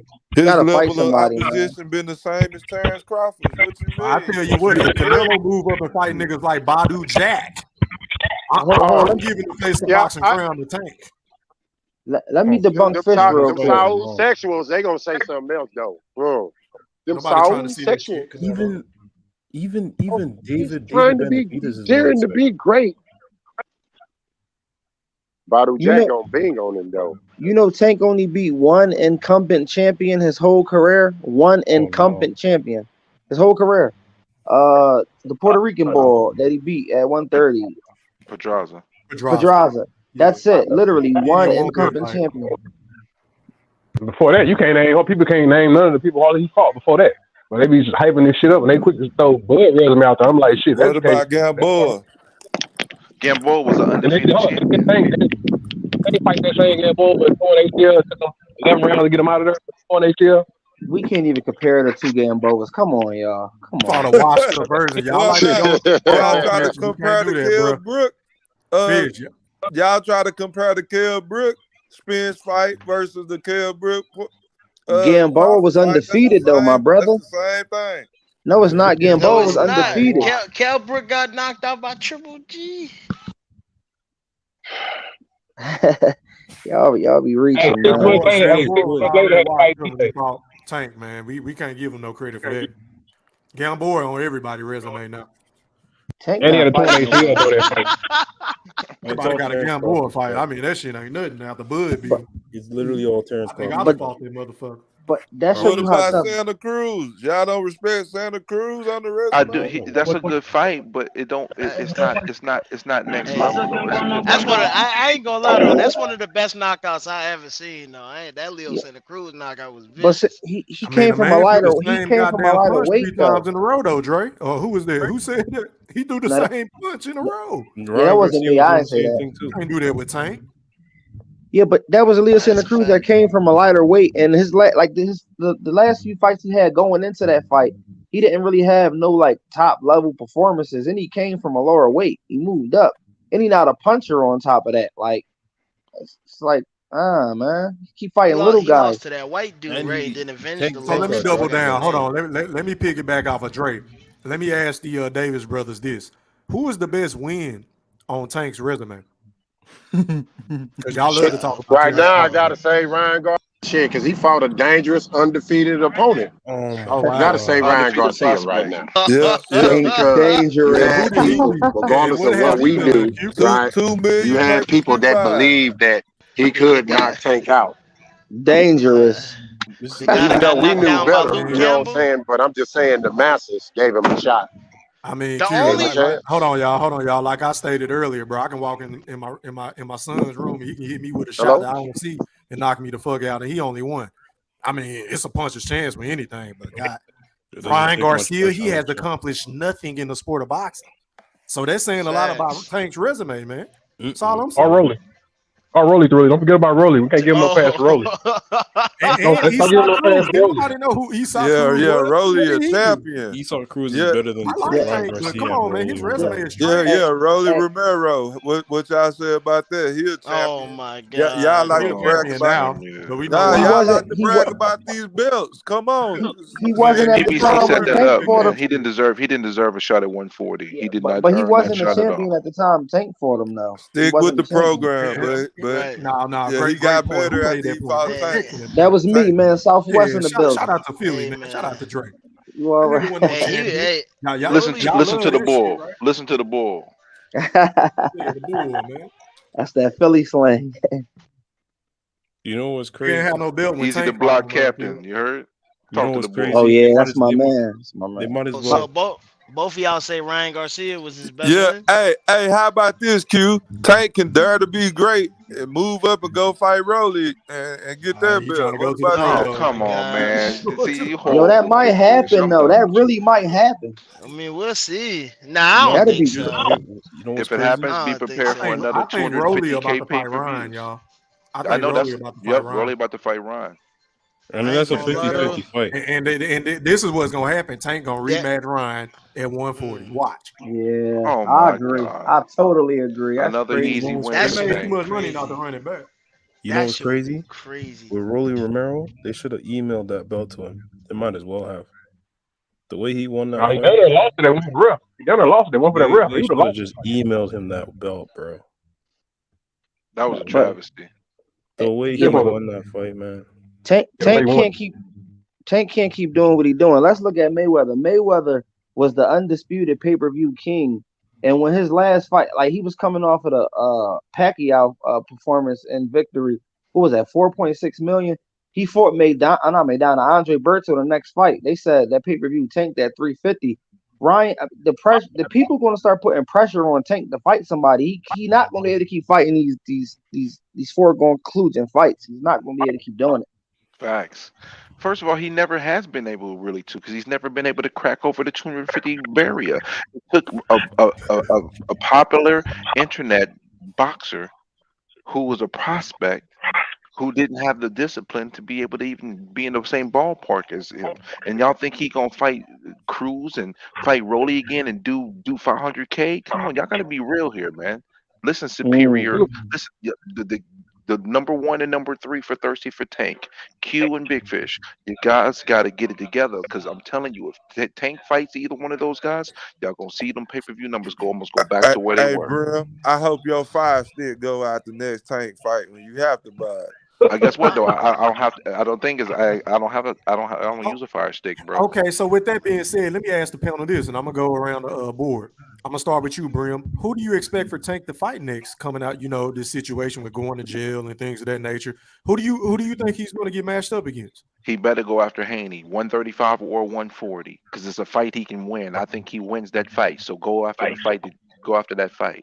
So you think that's going to be his next fight, Devin Haney? That's what he better do. He better not do Okay, that. okay. Well, boxing nerd, same question. Man, he to fight. you. He knocking out Haney. Cut it out. Hey, Nah. boxing knock nerd, who Haney do you out. think Tank is going to fight next, bro? Who do I think he's gonna fight next? Yeah. If Devin is gonna rematch Loma, because that was one of the fights that was presented to him when Bill Haney and Bob Arum sat down. If he's gonna rematch Loma, I feel if it's not Devin Haney, it should be Shakur. In a perfect world, but we're dealing with Tank Davis, so No, we're top rank 2. Don't put it all on Tank Davis. It's top rank 2. They gonna keep Hold him on, bro. else that All they right, can. Mikey, same question for you, bro. Who do you think Tank is going to get matched up against next? Man, you know what I'm saying? Tank already shaky with the big fights, man. But like, I think he gonna fight the Mexican dude. What's his name Eastside again? I Cruz? just said Easy Cruz. Yeah, Ah, coming out of God. jail. Come on, man. You Yeah, gonna need Yep. him a little tune up. You know It's a how Tank tune-up, get down, yeah. man. You know what I'm saying? But hey, he better stay away from Dev. Hey, Brim, I'm telling you, bro, he better stay. Remember, hey, and now I get it. You said don't talk about sparring, but you know, it was a little birdie. You know, he was rusty last time. Dev put that work on him, but Bro, the hey, bull said get he got hit knocked with the out. boom boom. Haney, the bull get knocked out if he hey, face Tank. it ain't gonna be the same fight you think it is with Loma. Devin took it to Loma, bro. Like I said, He he didn't gonna take it to box. He gonna Loma. He box didn't take it to Loma. He Tank got a lights gift off, bro. decision. All right, let me ask Mr. INTJ. Who do you think Tank is going to face next, bro? I hate to say it, and I don't want to see this shit, but I think it's gonna be Isaac Cruz, because I do agree that if he fights Devin Haney, it's gonna be a completely different fight. Tank don't throw 3-4 piece combinations. He sit there and plot, set up his punches. So meaning, but I don't like how Devin leans ducks off to the right, because that's where Tank dynamite's at. So I still think it's a 50-50 chance with him and Devin. But I think by him being in jail right now, not be able to get, that's what happened to Floyd. You go in jail, you can't get those same reps in, the same stimuli to the body, and you get out, you try to just go off there. So it's better for him to just fight, which I'm pretty sure his camp said they won't Shakur. But like I said, it was a guy on the panel that was speaking on. He got Tank. If he do, which I don't think that's gonna happen, but if he fights Shakur, I got bread. Dang, I don't see Tank winning that fight. Okay then, Dre, who you think he's gonna fight next, bro? Tank. Yeah, I gotta agree. I think he's gonna fight Isaac Cruz, because at the last fight, they were like propagating all the fans surrounding him. Yeah, all the fans surrounded Eastside Cruz, and he got mobbed by fans. Why do we care about that at a fight like Tank and Ryan? So yeah, I think they're gonna have a rematch, man. Can I add something real quick? Go ahead.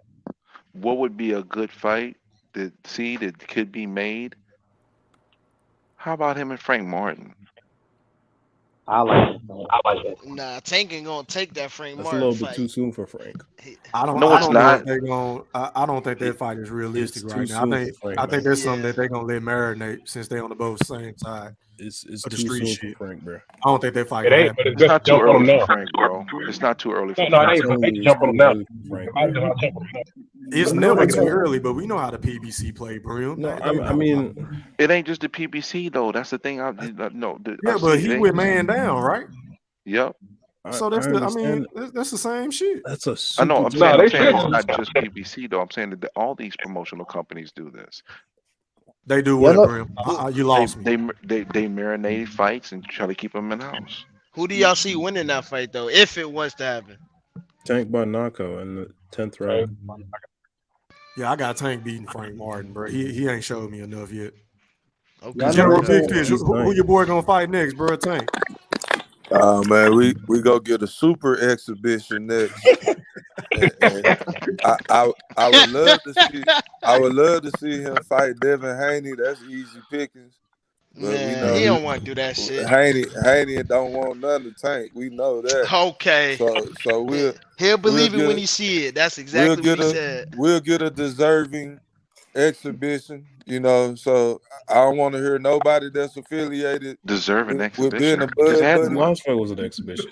If He you just ain't had a have a very problem with expensive Terence exhibition. Crawford fighting David Avenesian, you For shouldn't have $10 a million. problem with us. Oh my Huh? God. You hear your Still bringing brother up agree. Amnesia. I Yeah, mean, you hear Spence fought Don't want to Lamont let that go. Peterson. It's the same thing. Spence fought Lamont Peterson. That's the same thing. Talk Man, about it, you brother. talk Talk about about it. something a long time ago that Oh, now it's a long time long ago. time And ago. Lamont Bro. Come Peterson was on, man. dinging on his ass. If we Come being on, honest. He was man. dinging on Spence a little bit. Nah, I agree. but that don't have nothing to do with the topic at hand. That's Oh like no, you can't do that. that's You like can't. If I may quote my brother E Thriller, if it's good for the goose, it's good for the gander, man. So yeah, we talking about Tank Davis and his But you brought up exhibition. Crawford's. Yeah, but he almost all his fights are exhibitions though. No, go ahead and put him in there with Gary Russell. Why not Gary Russell? Why not Gary Russell? Why not Gary Russell? Which one? Why You talking nobody? about Why the old nobody? Gary Russell or the one that's at 140? Which Hey, one? The one Gary that's Russell. the old Gary Russell. Gary Oh. Nah, Russell. man, Tank Oh stopping him, nah, bro. He Tank. washed. Yeah, Tank stopping Tank him. stopping him, No, bro. I ain't saying. He don't hit I'm hard enough saying to fresh keep out of Tank jail. off of No, him. I'm saying fresh out of jail. Be a good matchup. Fresh out of jail. That's That'd be a not good good. matchup. Hey, With the that's sword too in much his of a hand. risk and no reward.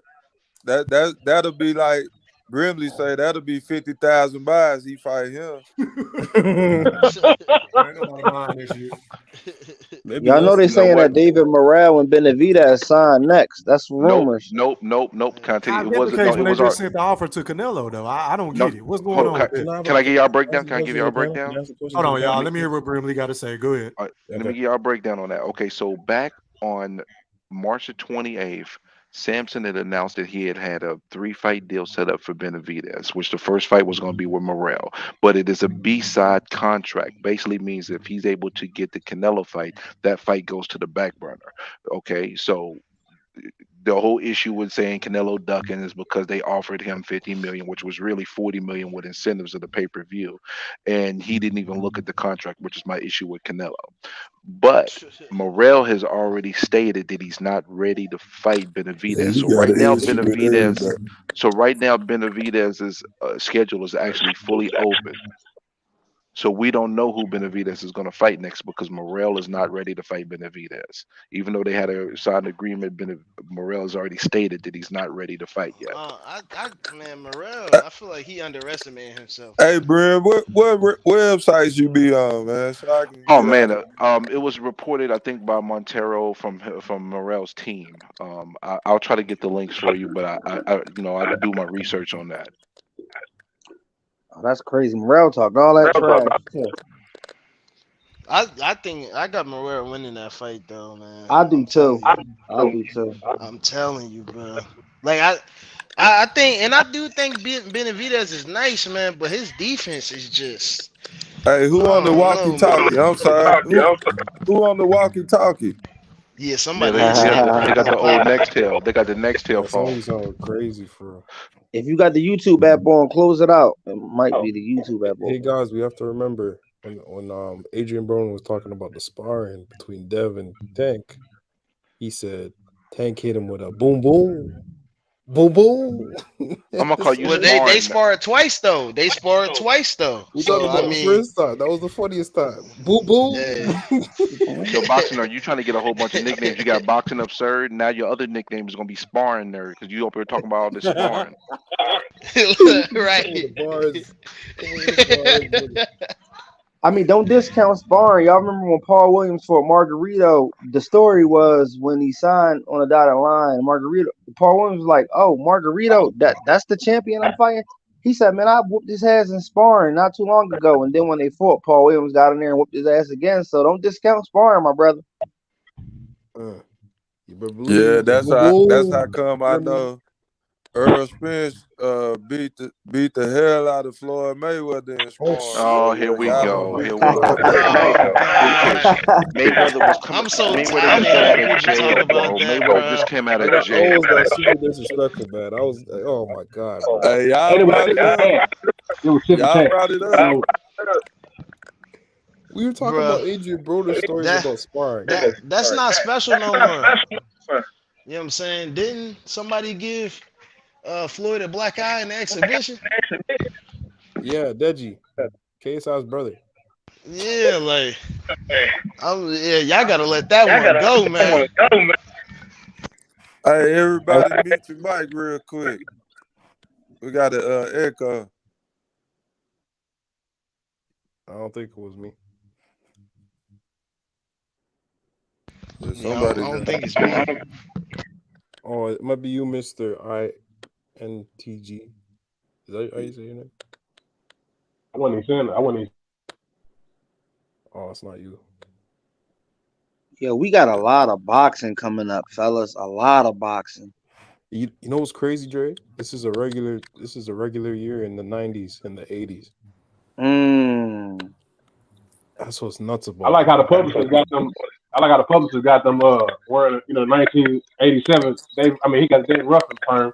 So I like how they got the publishers got them looking like that. They do like it's 80s. They got the hair growing out. Now somebody audio fucking up, man. Yeah, it's I'm you, about Mr. to kill this show, man. What Damn, that is. y'all tripping, man. Chat can't enjoy that shit. But yeah, man, we've been on here for 3 hours, man. Let's go ahead and wrap it up so I can double back and come on tomorrow for y'all, man. Going out to Dre the Southwest from Philly. Closing thoughts, my brother. Oh man, it's always a pleasure to bust it up with the brothers. Definitely, had a great time on here, and I look forward to many other prosperous times, God willing. Shout out to the panel. Shout out to everybody for being respectful. And of course I'm going with Bud, and I'm gonna keep saying that until the fight concludes, and that's all I got. Already, man. Appreciate you, Dre. Shout out to all my niggas from Philly, man. It's popping. All right, man. Going out to Mr. INTJ. Closing thoughts, my brother. Shout out to the panel and shout out Thriller. Like I say, do your thing, bro. That's why I say I actually used that 19-part series you did to kind of had started a little beef with me and my little brother. You know what I'm saying? He rocking with Team EJ. You know, so he in a wrestling. So he don't like hearing about Bud. Which I ain't knocking him for that, but shout out to the panel. Like I said, I'm rocking with Bud. Like I say, not because my opinion, because of what I'm looking at, what I've seen from both sides. But shout out to the panel. I'll pass the mic. Okay, man. I appreciate you, man. Shout out to you, little bro, man. Hey, man, make them watch all 19 parts, man. I did. That's what had him sick at me. Oh, okay. Yeah. Already. Yeah. We just figured out who audio it was too, just right now. All right, man. Going out to Mikey. Closing thoughts, my brother. Yo, shout out to the panel, man. You know what I'm saying? Had a great time tonight, man. You feel me? I got Bud, knocking EJ ass out. You know what I'm saying? Something In simple. what round? What round? Yeah. I got it the 9th, man. I got it 10 or 11. Okay. Okay. Word. But you feel me? And shout out to my boy Dev. Tank better stay away from Dev, man. Y'all tweaking on that, man. I'm telling y'all. But You feel me? But yeah, you know what I'm saying? I'm gonna end it with that, man. And I said, I had a good time, fellas, and you already know what it is, man. Peace out. Appreciate you for stopping by, my guy. Shout out to my boy Mikey, man. Going out Word, to my appreciate guy it. Boxing Nerd 101. Closing thoughts, my brother. Hey man, I don't got much to say. Team Bud all the way. We dry rubbing, jerking, potatoes on the side, onions, peppers, hot peppers. We stuffing the fish, whatever you like, man. Fucking right. Don't forget the tartar sauce. Even though I don't eat it, I'm gonna eat Oh some my god, I on love the tartar sauce. 29th. You know what? My mom's from England, so it might be a fish and chips on July 29th, man. Yeah, I might have to make me a trip to Catfish Floyd's, man. So I'm shout out to my telling you, niggas from bro. Dallas, man. Y'all know what I'm talking about. Mm-hmm. Go ahead, my bad. But, hey, Mikey, one more thing. Adrian Broner said, "Boom, boom, boom, boom." Tank is gonna whoop our death, man. But that's all I got. E3. Appreciate We'll see. coming on. Yes, sir. Love you, Appreciate brothers, y'all for man. stopping by, Until man. next time. Y'all already know, man. It's love. All right, and last but not least, going out to my dog. Is that Stephen Brimley? Is that Stephen Brimley? Take us home, man. All right, I'm about to speak, please. Listen, shout out to everybody on the panel, man, and everybody in the chat. I appreciate you guys for supporting my bro E3. A wonderful show. Nice, even panel. It's nice to get the Spence fans speaking their piece. Just want to note, Mikey, you better hope that Devin doesn't take Tank. I like Tank, but I'm not thirsty for Tank. But you're gonna be hurt, just like Devin will be if he gets in that ring with Tank. He is going That's to what you sleep. think. He's going to That's it. sleep. I'm telling you, don't let that Loma fight fool you, bro. I'm telling you, dog. Hey, man, a lot of people be sleeping on Devin, man. Y'all can say what y'all want about that boy, but he the top dog right now. Boo boo. Listen, Yes, E3, He top E3. dog, I know you. man. I know Listen, Tank is the listen. A side, but hey, man, I can make a case for Dev, man. He the top dog right now. He has Next a show, plethora of options, and I'm gonna talk about it on a later date. Ooh, and when you yeah. talk about it, I gotta be there for that one. See, the day you niggas talk don't want about to it, hear that real E3, shit, though, Mike. They don't want to hear that.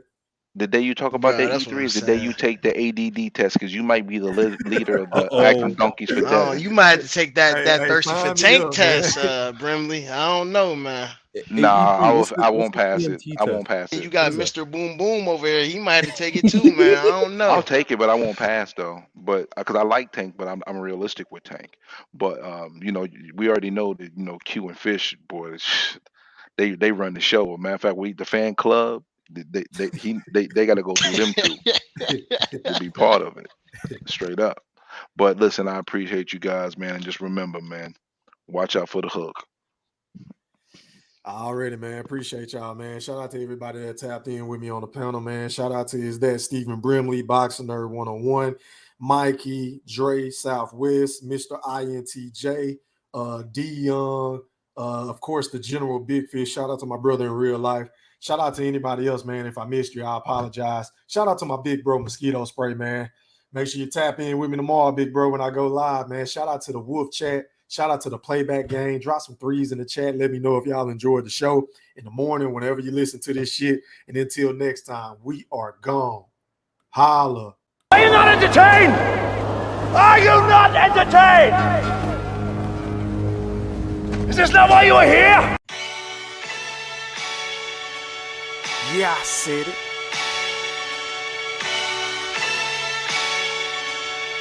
Yeah, I said it. Goat thriller, back better, iller, pound for pound. Killing these topics with analytics. Silencing all the critics, trying to bite the style. They get sun like children. YouTube villain, podcast killing. So antagonistic and prolific with the swiftness. Make sure you make weight before you trying to debate. Yeah, I said it and I never hesitate.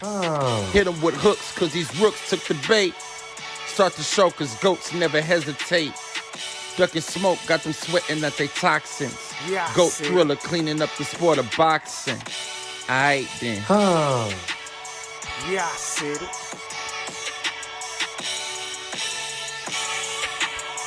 Yeah, I said it.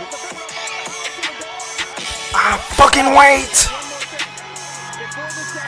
I am the greatest. Yeah, I said it.